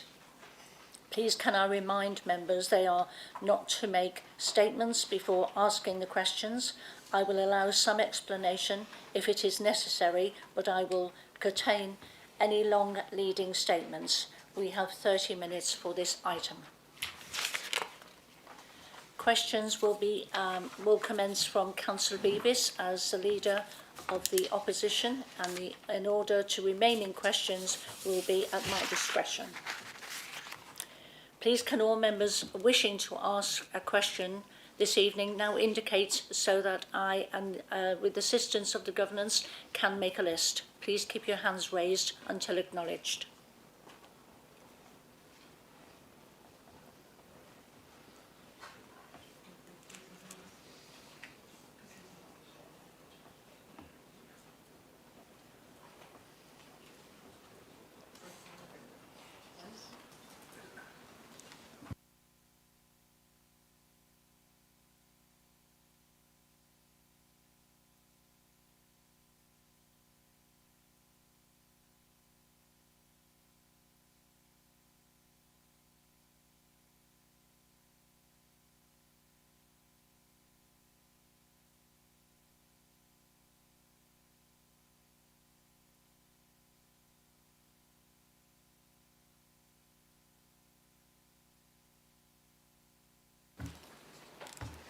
Thank you, members. Councillor Beavis, do you have any question this evening? Thank you, Madam Chairman, and I'd like to ask a quick question to the Leader of the Council, if I may. So since Council has last met, we've had a general election, a new Labour government in place with their 5 priorities. We've had a letter from the Right Honourable Angela Rayner MP. The local government white paper from the LGA has just been published, and I attended a meeting of the Local Government Association for Local Government last week when the new Labour government is talking about believing in local power, a reset of local government, long-term funding settlements and flexibility to spend it, an English devolution bill, growth and living standards, their 5 missions and 1.5 million new homes, to name just but a few. I just wondered, just a quick word from the Leader as to what he feels the new horizon looks like at Braintree District Council, considering the changes. Thank you, Madam Chairman. Thank you, Councillor Beavis. I beg your pardon, Councillor Butland. I will allow you to... Thank you, Madam Chairman. Thank you, Councillor Beavis. Clearly, there have been a lot of announcements which have come thick and fast. Some of it is still at headline stage, and we will need to have more detail underneath. Some of it I very much welcome. I particularly welcome the devolution, which quite frankly got stalled under the last Conservative government. I welcome the housing, involvement on housing, because we know we have a real problem here. So there are a number of things which we will need to do. Can I just say this afternoon I chaired a meeting of the Essex councils, all the Essex councils and chief executives, where we discussed a number of these issues and how we would take them forward. In respect of devolution, of course, the Secretary of State for Housing, Communities and Local Government, and can I say I am absolutely delighted that the phrase local government has come back into a Secretary of State's title. Has to be in by the end of September. We agreed this afternoon as a collection of councils that we will want to move forward at pace on that once we've got the full details. So I think that will be something which will do it. I think at this stage, what I would say is, I don't think we've necessarily heard anything, well, I can only speak personally, because we haven't discussed it as a council, heard anything which makes me go, You know, I really believe that there is a genuine desire to involve local government. And what I'm delighted about is that we don't appear to have a complete reversal of the direction that the previous government was going on, but I think we may be seeing a bit more speediness to some of those things. Okay? Thank you, Councillor Butland. Councillor Hayes. Thank you, Madam Chairman. My question is to the Cabinet Member for Housing, Health and Wellbeing, and it's in relation to the substandard provision of ground maintenance by Eastlight Community Homes. I'm sure members on all sides have either walked around their estates or received complaints from their residents about the poor state of the upkeep. And then when you put a complaint into the customer service team, it goes into like a black hole and then you get pushed to pillar to post. I welcome the update we received last week and about Eastlight forgoing the ground maintenance charges until the grounds are maintained properly. But how can we as a council ensure our residents are getting a good service and queries are responded to in a reasonable time? Thank you.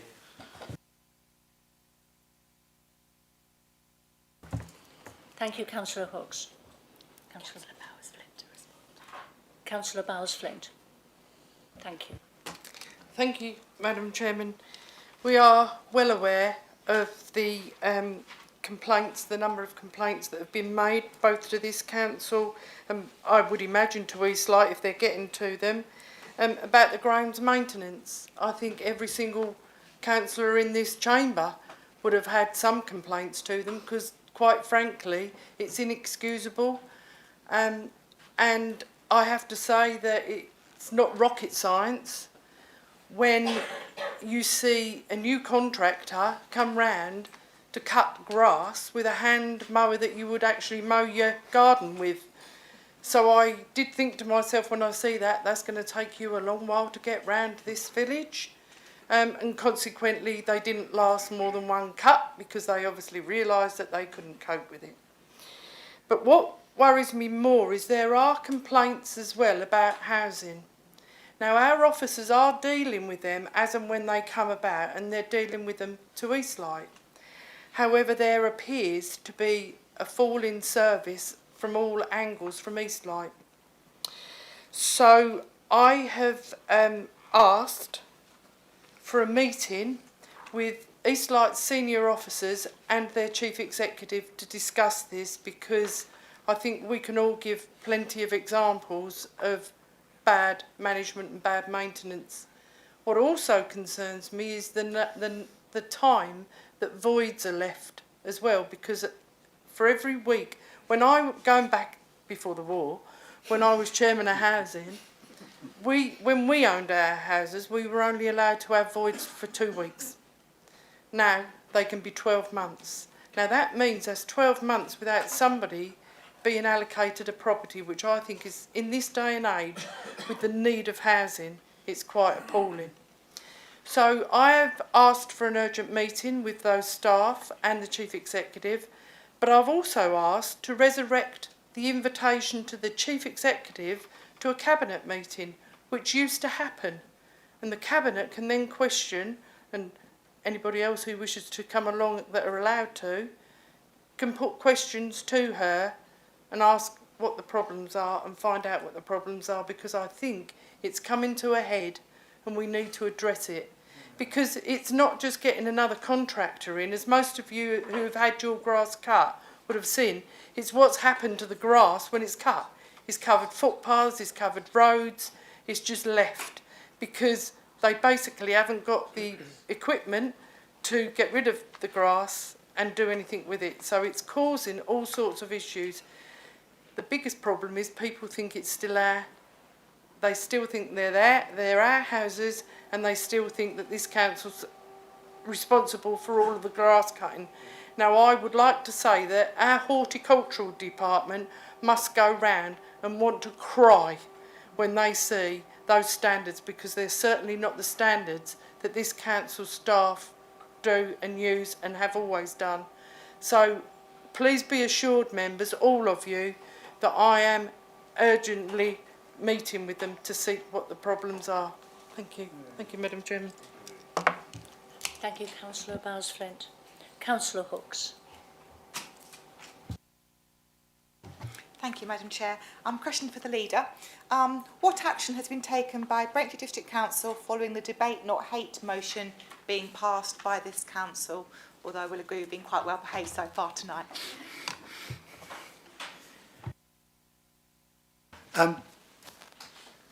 We have been giving consideration as to what the best way we can do it, rather than just do a token response, and I will come out to members with our full response to that, so that it picks up on what I think was the shared view of this whole council on that, and I will come back to all members on that. Okay. Councillor Parker. Thank you, Madam Chairman. Yes, I was wondering if relevant cabinet member could give me an update on the situation with the proposed Civil Hedingham Medical Centre, please. Thank you. Councillor Bowes. Thank you, Madam Chairman. In regards the Civil Hedingham Medical Centre, NHS England have approved the final business case for development for the new medical centre. Subsequently, and I can't remember what was the latest update we did give local members on this, but subsequently we have seen some movement from one medical group in June, as they informed us that their solicitors were keen to progress the land transfer agreement between themselves and BDC.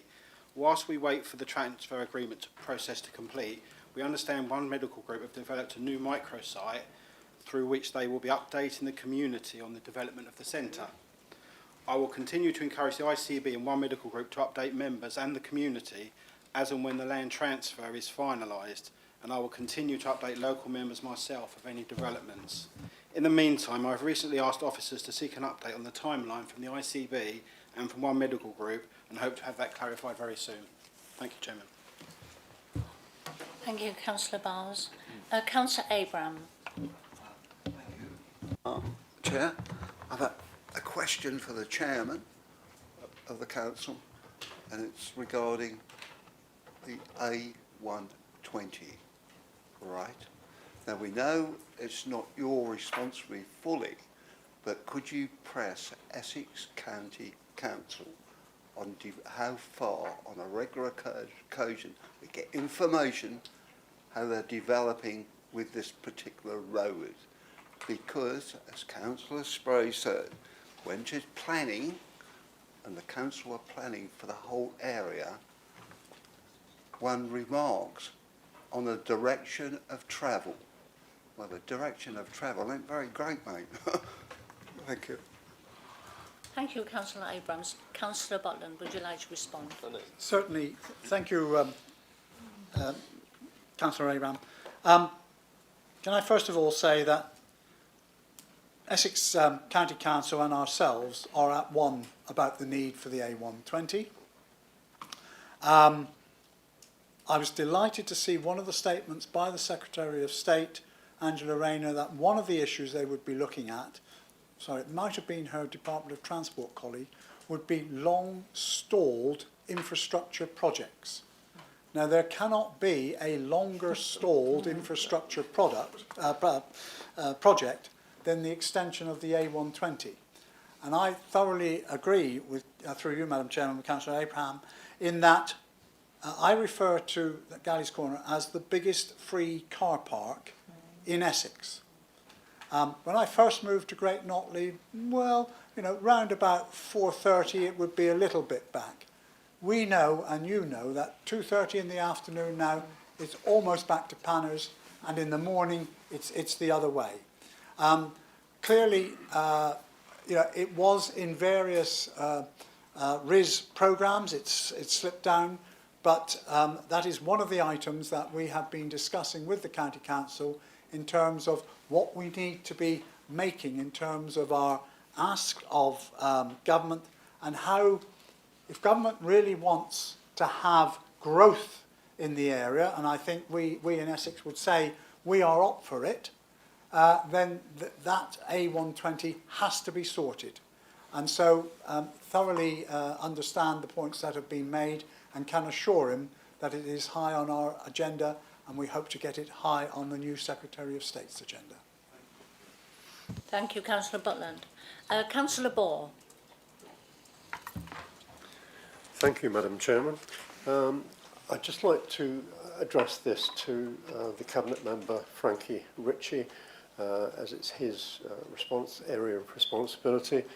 I would like really to ask him if he agrees with me that the recent publicity on the introduction of 4 new electric vehicles to the Hackney carriage fleet in Braintree Town Centre, or in fact to the Braintree district as a whole, is a very welcome development. And could he acknowledge that this is part of a whole series of developments in the town centre, not only here but elsewhere, introduction of trees, pedestrianisation, and many improvements, which makes, certainly in this relation, Braintree Town Centre a far more welcoming place for residents, for visitors and for tourists. And could I ask the Cabinet Member if he would keep us updated on any further improvements to our town centres? Thank you. Thank you, Councillor Ball. Councillor Rickey. Thank you, Madam Chairman, and thank you, Councillor Ball, for your question. In short, yes, I am delighted that we have 4 new Hackney carriages that are completely EV powered, to complement the 4 charging points that we installed at the Victoria Square during our development of that area there. And quite rightly, I think if we're introducing that new infrastructure, people are only going to use it. Following on from that, then the development we carried out within Market Square, indeed we hope that it finds favour with everyone and it increases the footfall within Braintree Town. That's the whole reason and part of the business case that supported the change of Market Square and indeed the development at Victoria Square as well. I would only be too happy to keep members updated of any developments that happen within the High Street. And thank you for your question. Thank you, Madam Chairman. Thank you, Councillor Rickey. Councillor Abbott. Thank you very much, Madam Chairman. In an interview, a question to the Leader of the Council. In an interview with Essex Live, Councillor Butland is quoted as saying he has, quotes, asked my officers, close quotes, to reconsider new towns. He is also quoted as saying, if we have a government that wants to do this, I'm up for whatever they've got. I know it will upset some people who we upset last time, and we took a lot of flack. Unfortunately, one planning inspector who was 6 months from retirement decided otherwise. If those quotes are accurate, is that appropriate language to use? When, i.e. the date, did he ask officers to act as he instructed? And will this council circulate to all members of this authority any emails on what officers were asked to do by him?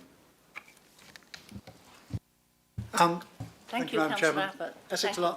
Essex Live is not entirely correct.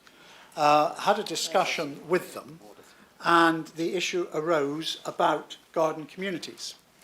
And I said, I am speaking personally now, but I believe if we are going to do any housing development, it has to be housing development which brings infrastructure with it and is sufficiently large enough, for example, that health facilities can be there when people move in.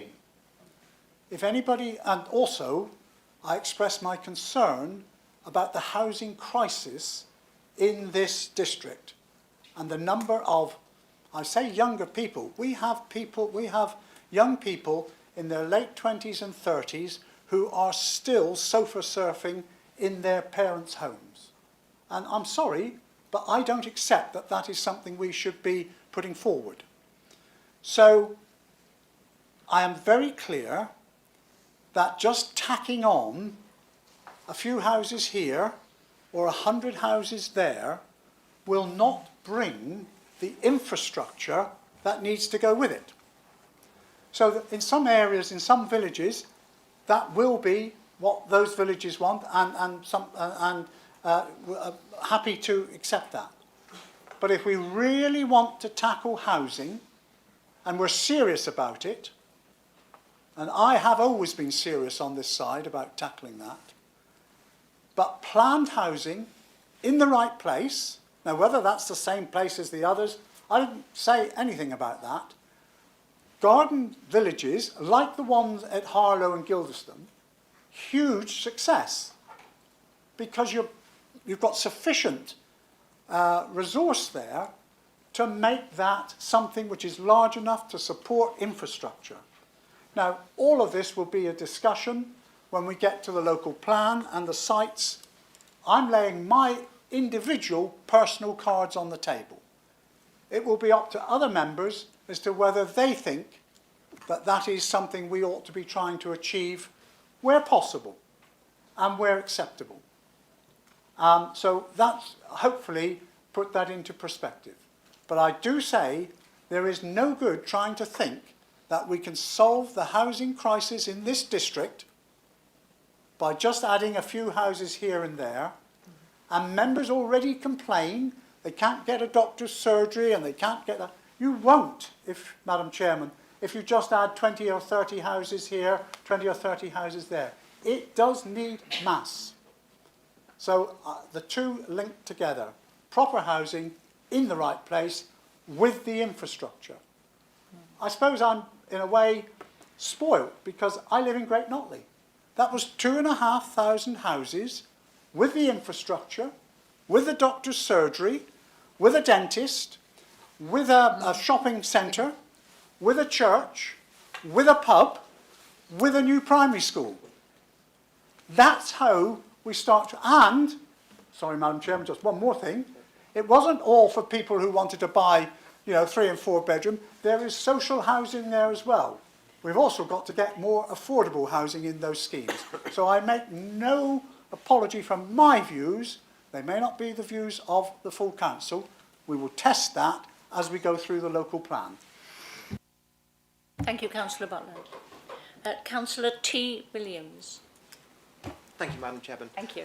Is the leader of the council aware of derogatory remarks made on social media about planning and enforcement officers at this council and members of the planning committee?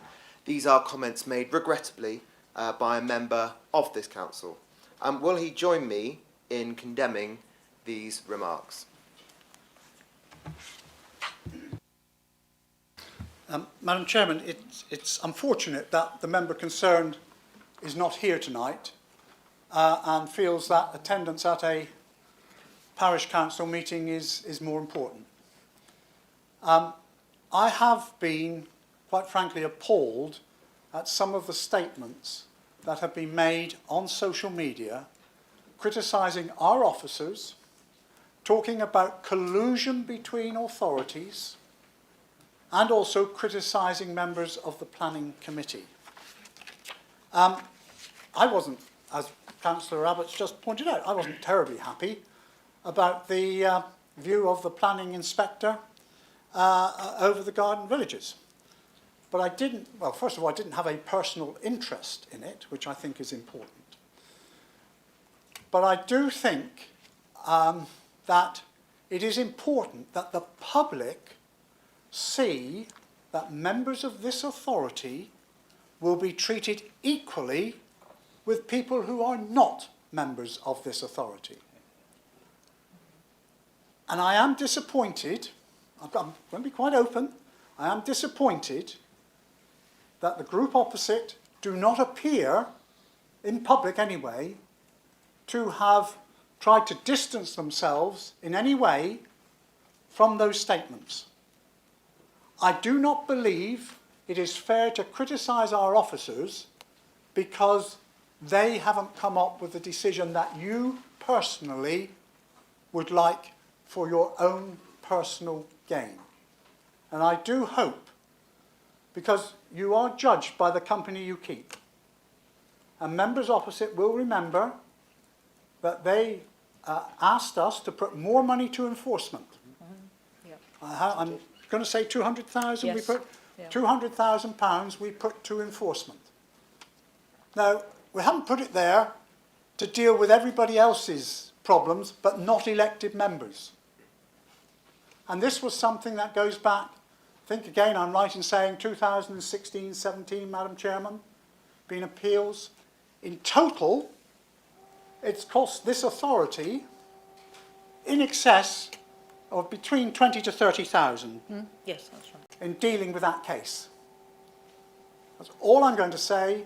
I think members opposite need to consider where they stand on that issue. Thank you, Madam Chairman. Thank you, Councillor Butland. Councillor Martin. And may I also say happy birthday? Thank you. And the cake was lovely. Thank you very much. Thank you, Madam Chairman. When will the report on Braintree District Council's performance at the general election be available to members? Thank you. Thank you, Councillor. Councillor Graham Butland. Through you, Madam Chairman, we are getting feedback, and I've asked officers to gather from group leaders any particular issues that were raised, because we want to learn if there were any particular areas. I think by and large both went quite well. Obviously doing two constituencies, both of which crossed district council boundaries, the one in Witham crossing, I'm going to look, three local authorities, and obviously Braintree crossing one, does not make it as easy. And I know I sat up all night, I'm just one of those people, you know, when it was getting down to there were only 20 more results to come and we hadn't had the two, I was fearing the worst, but fortunately, well, I think by that time we'd had the worst, but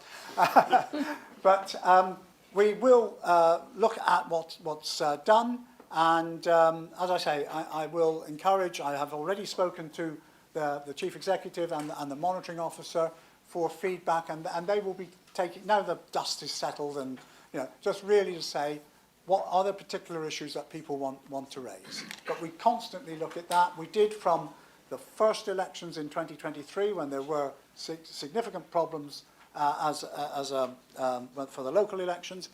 The Police and Crime Commissioner went, I think, very smoothly, but that was easier in that it was one area and one opening.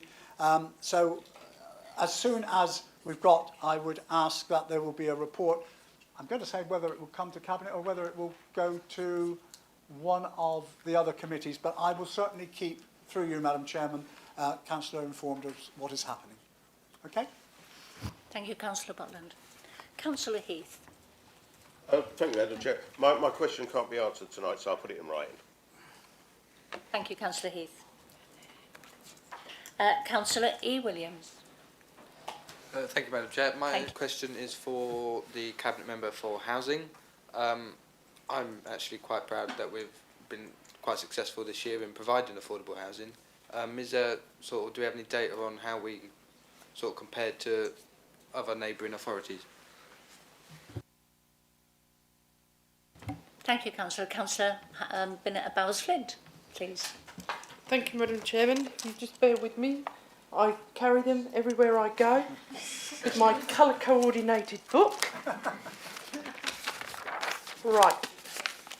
I am obviously very proud to say that Braintree last year provided 424 affordable homes against a target of 250. That is one amazing achievement, and it's the highest number this council's ever produced in affordable homes. That said, I will give you the figures, Madam Chairman, through you, Councillor Williams, of the other authorities who neighbour us. And this is the figures. As was 424. Colchester were 271. Malden was 149. Chelmsford, with a serious housing crisis, was 164. Uttlesford 184. And Epping 56. So I stand here proud, and perhaps members can understand why I carry those figures around with me all of the time. Thank you, Madam Chairman. Thank you, Madam Bowles-Flint.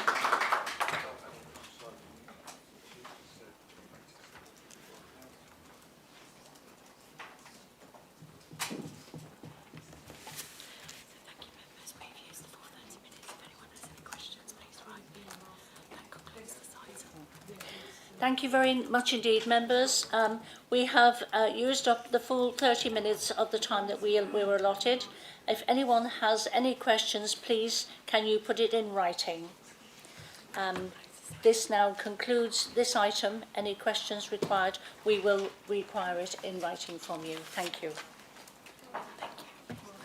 We will now proceed to item 9. Members' Allowance Scheme for 2024-2025. The agenda item is on page 9 to 47 of the agenda. Please can I invite Councillor Butland, Leader of the Council, to introduce the report and move the recommendations. Please can I remind you that before you make your speech, your recommendations must be seconded. Councillor Butland. Thank you, Madam Chairman. I intend to move the recommendations 2.1 and 2.2 on page 9 of the report.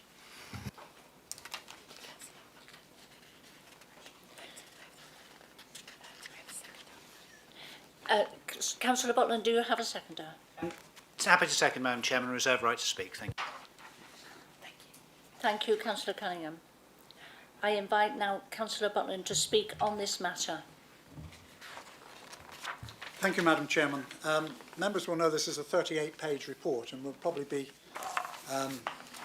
delighted that I am not going to go through all 38 pages, but it is something I think we need to give a certain amount of consideration to, a lot of consideration to.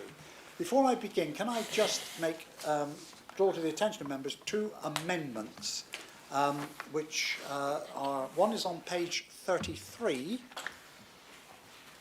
and relates to the Vice Chairman, the Chairman of Governance and Audit and the Vice Chairman of Governance and Audit, which have somehow got a little, well, transposed in a way.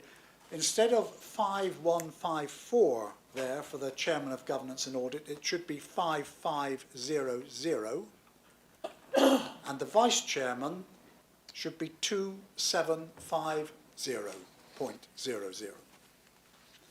And if you turn over the page, at page 34, at the very bottom, again, the Chairman of Governance and Audit should, instead of 5154, be 5980.00, and the Vice Chairman of Governance and Audit, instead of 5980, should be 2990.00. So we don't have the unique situation of the Vice Chairman getting more than the Chairman. Madam Chairman, if you will just permit me, because clearly there are many new members on this authority for whom this will be the first time that they have come across the setting of the members' allowance scheme. And also for some members who are returning is really just to refresh how we got to where we are at this moment. The member scheme is set down in regulations which were approved by government in 2003, and very briefly it means that each authority needs to set up an independent remuneration panel, an IRP, which should meet and make recommendations at least every 4 years. And during the period up to the 2023, or certainly 2011, 15 and 19, the position here was that the outgoing council would consider the recommendations of the IRP and agree what should be accepted and not accepted, etc., so that the incoming council would have that done. In other words, it would be done prior to the all-out elections. And we were also in a situation then when the IRPs generally would maybe make some small adjustments around the edges, but for any increases, we would adopt the percentage increase that went to our staff. And in those days, there was a straight percentage to all staff. So if the staff got 1%, members got 1%. If the staff got 3%, members got 3%. And I think we may have even had a case when staff got no percent and members got no percent. So when we got to the end of 2022 and we were looking for the 2023 session, which we are now all in, we would have continued with that, except for the fact that there was a significant change in the way in which local government pay was determined, which meant that some members, some of our staff got 1% and some got as much as 10.5%. And so where would we put members on that range? Also, we were at a situation where there was significant pressures on the cost of living. And we agreed, I think unanimously as a council, that we would not implement an increase for the 2023-24 session at that stage, and that also we would get the independent remuneration panel to look at various aspects. Well, they could look at any aspects that they so wished. I'm grateful to the members of the independent review panel. We had to set up a new panel, and the names of those members are contained in 3.4, and they carried out that review independently of members. I don't actually think they saw any members, but they used the good offices of staff to come to their recommendations. The requirement on the council is to consider those recommendations. We are not obliged necessarily to accept them. What we do here, what we have done here, is to take the recommendations and to ask the Developing Democracy Group, which is an all-party group, to consider the recommendations that were made by the Independent Review Panel. And that meeting was held. All parties were represented. Councillor Mrs Beavis I had a separate discussion with and briefed her, and I think she was fine with the briefing. So this is the recommendations as such coming from the all-party Developing Democracy Group. So what the IRP suggested, and I'll go through the main things and say what has been accepted and what hasn't. The IRP were generally satisfied with the format of the current scheme and did not propose to make changes to the overall structure. We accept that. We think the structure there is fine. They were advised of the situation in Braintree where we have never been the highest or anywhere near the highest in terms of the basic allowance in the county, but neither do we want to be at the bottom of that. And so they were provided with information about other authorities in Essex. They recommended that the basic allowance for the 23-24 should be increased from 5,154, which is what it was in 2022, to 5,500. And that the annual increase should be linked to the Office for National Statistics Public Sector Index, which a number of authorities have started to use, to be fixed at the start of the financial year, and they suggested it should be capped at a maximum of 4%. They also looked at the issue of communications allowances, and they noted the purpose of the communications allowance, but they felt that actually that could be incorporated within the basic allowance, which would increase the basic allowance from 5,500 to 5,940. Now, some members have already received that, so if Council accept this tonight, there will need to be some adjustments made in respect of those members, if you like, who've already received part of that. So as far as the DDG was concerned, the DDG accepted the recommendations that the basic basic member allowance should be 550 and then include the 480 communications allowance, which would take the total to 5,980. We also discussed some other allowances, such as the recommendation for members attending training. Members will be aware that there is a sum of £400 to members who attend training meetings, a certain percentage, and there was a sliding scale. And the IRP suggested that it should be reduced from 400 to 200 per annum on a sliding scale. The view of the DDG was that, and the figures are set out in para 3.26 on page 13, that actually set up a lot of admin work for very little money. So our view and recommendation is that we scrap the member development allowance for attendance at training. We did agree, though, all the group leaders, that we did not see that as an excuse for members not to attend training. And if we find that, because we have a pretty good attendance at training, if we found there was to be a dive, we would look at that again, because it is important that training is seen as part of our duties as elected members. Turning then to the special responsibility allowances, the group, unusually, the IRP felt that the special responsibility allowances should be reduced. Not being critical, but I think it might have helped if the IRP had been able to speak to members holding posts to get an idea of the workload that is incurred not just by cabinet members, but chairman of planning committee, chairman of governance, all our committees, which is more than just attending a meeting.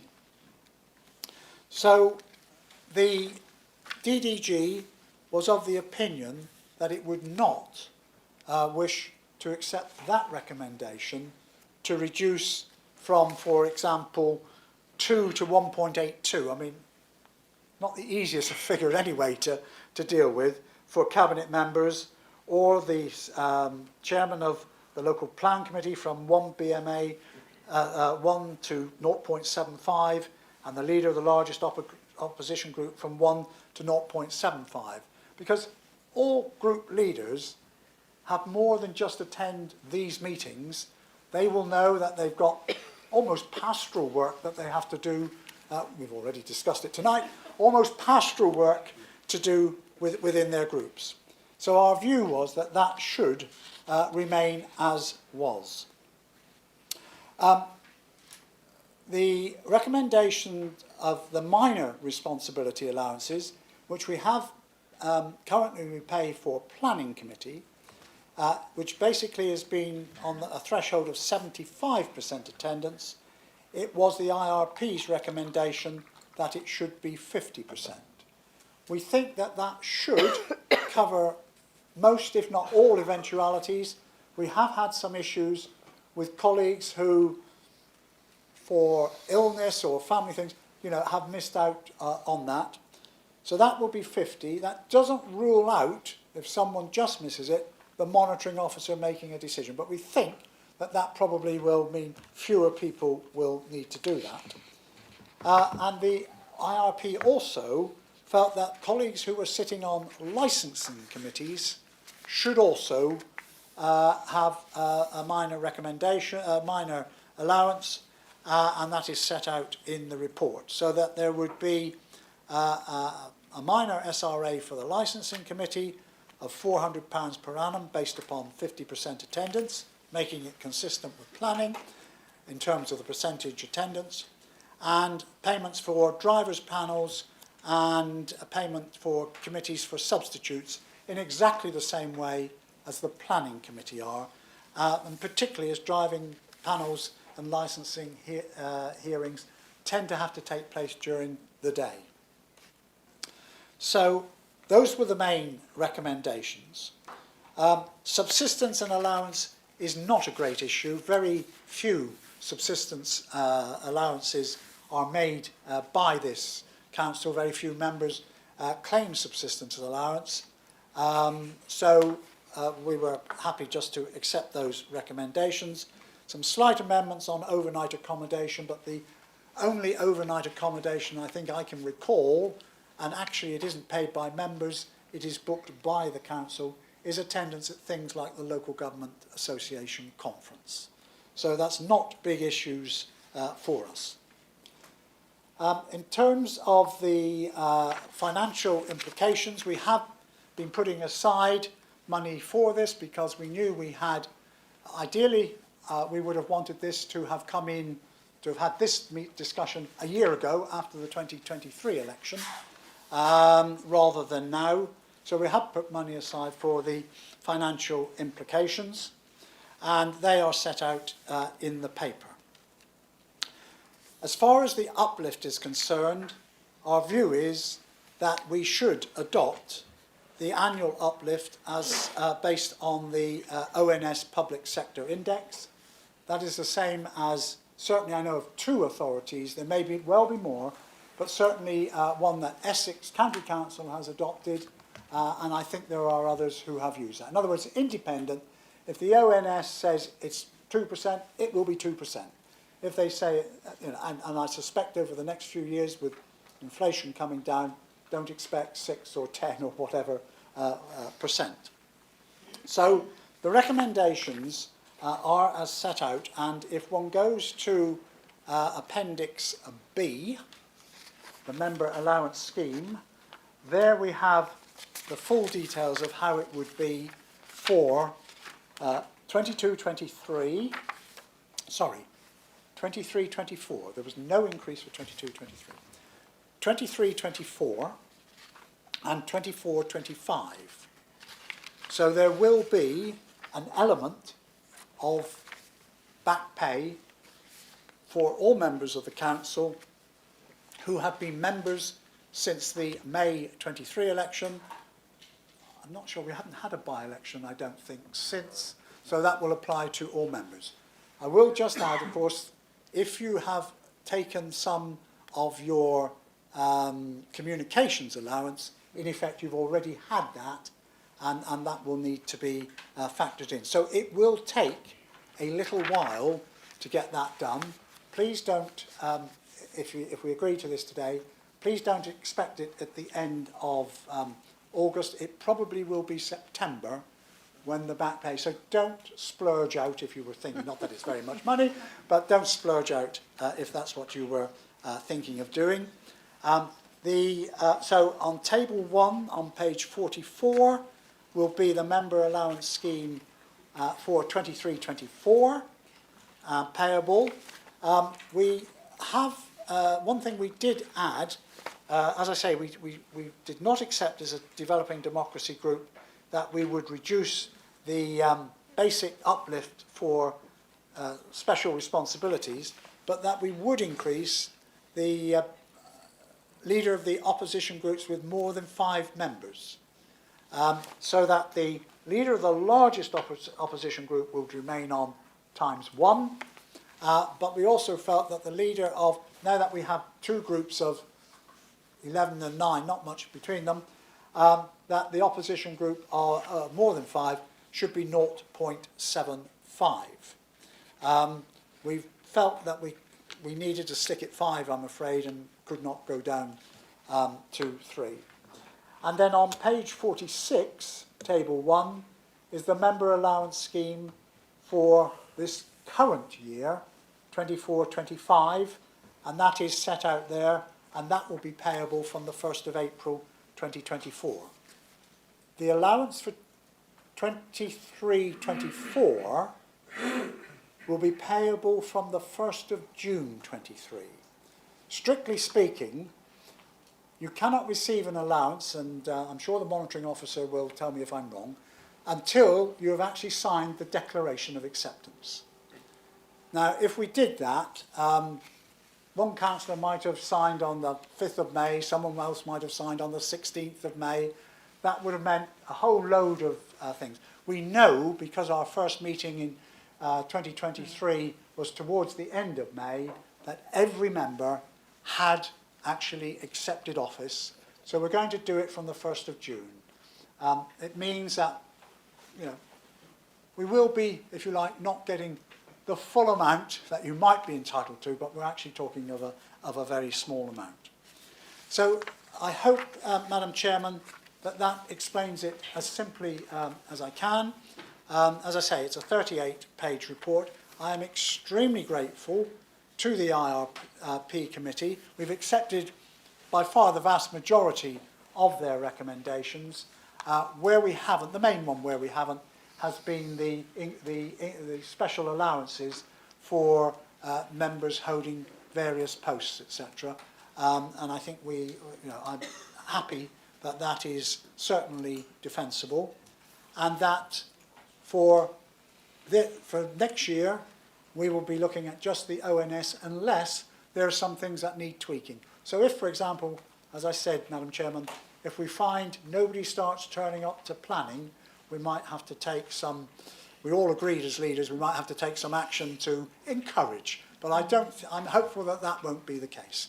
So I move, Madam Chairman, the recommendations on page 9 to note the Independent Remuneration Panel's report as set out in Appendix A, and to approve the member allowance scheme for 23-24 and 24-25 as set out in Appendix B. I so move. Thank you, Councillor Butland. Do any members wish to speak on this item? If so, please indicate by raising your hand, but please keep your hand raised until you have been acknowledged. Thank you.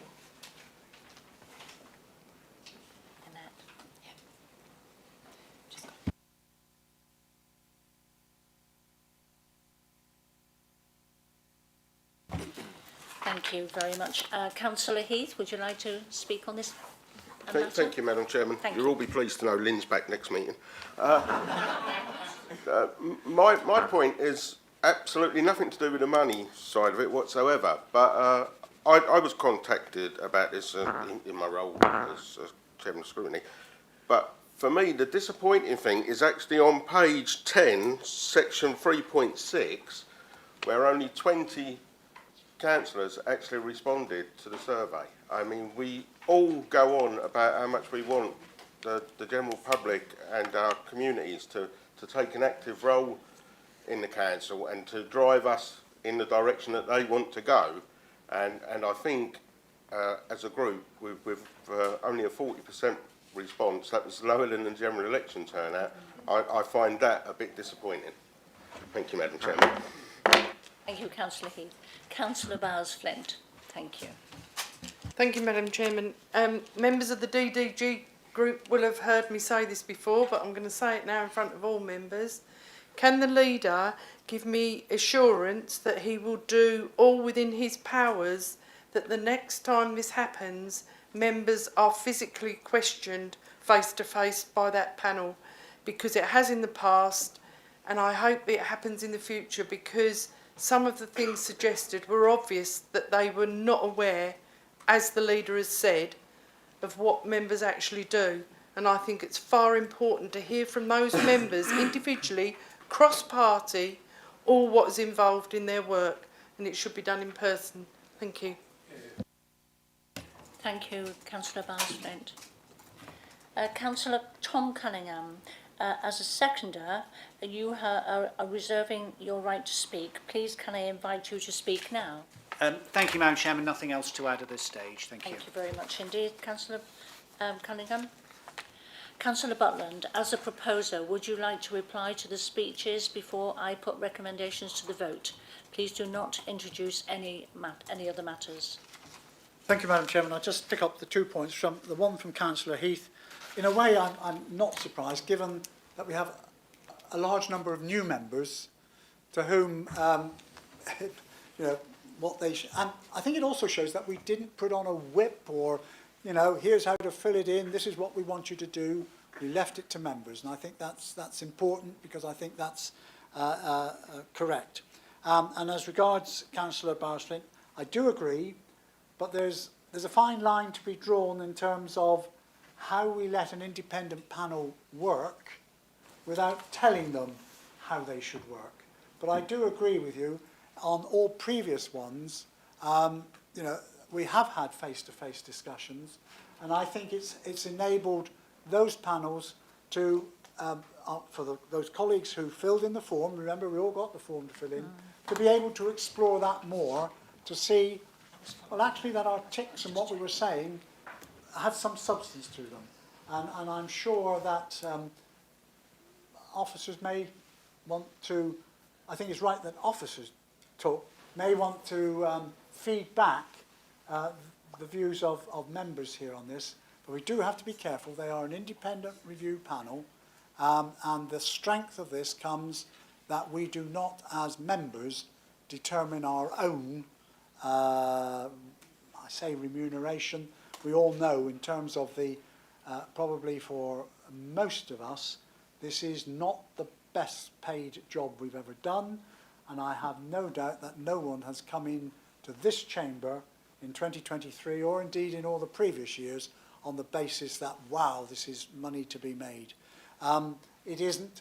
It helps, though, in terms of the time that one gives up for for what we do, and for those holding special responsibility, whether they're chairman or vice chairman of a committee, a cabinet member, scrutiny, planning, which is, you know, every 3 weeks. Every 3 weeks. Looking to, yeah. you know, and also briefing by officers prior to a meeting.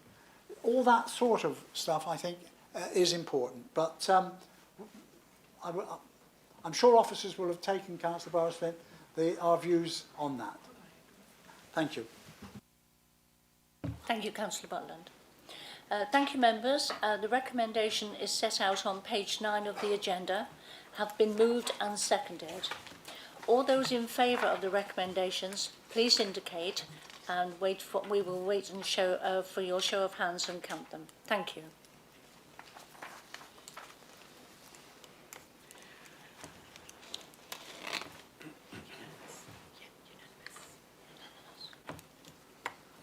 Thank you, members. This is unanimous. Recommendations have been approved.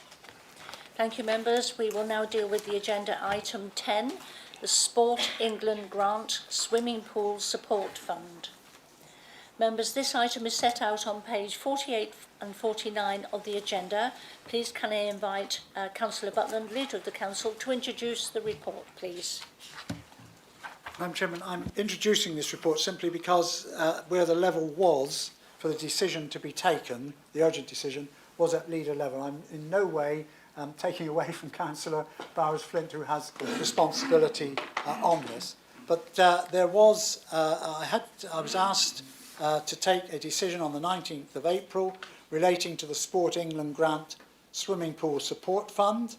That's a fund that provided a total of 60 million to local authorities as a support package for public leisure facilities with swimming pools. There was a very short bidding window, and let us hope that the new government can get away from short bidding windows and we can get a little bit more sense into this. But we had effectively a 3-week turnaround to identify, prepare and submit bids based on the proposals for the Council's Leisure Centre.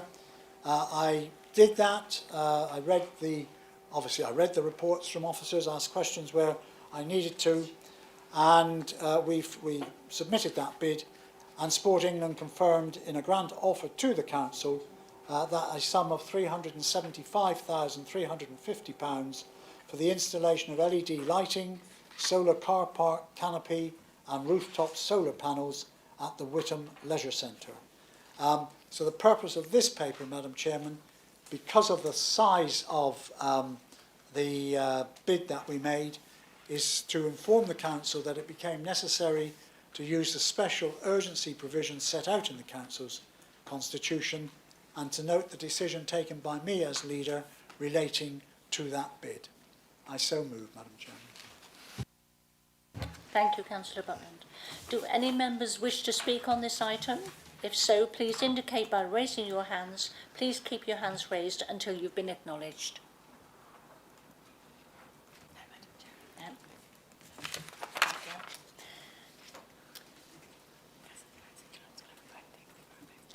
Thank you, Councillor Butland. And we'd like to clarify anything before I put the recommendation to the vote. Thank you. Members, this report is to note, therefore members, please can I have, by the way of a show of hands, that this report has been noted. Thank you, members. This concludes our business for this evening. Thank you, members, for your attendance and participation in the evening's meeting, and to those watching on the Council's YouTube channel. The recording of this meeting will be published on the Council's YouTube channel as soon as possible. I formally close this meeting of the full Council, and the time is 9:42.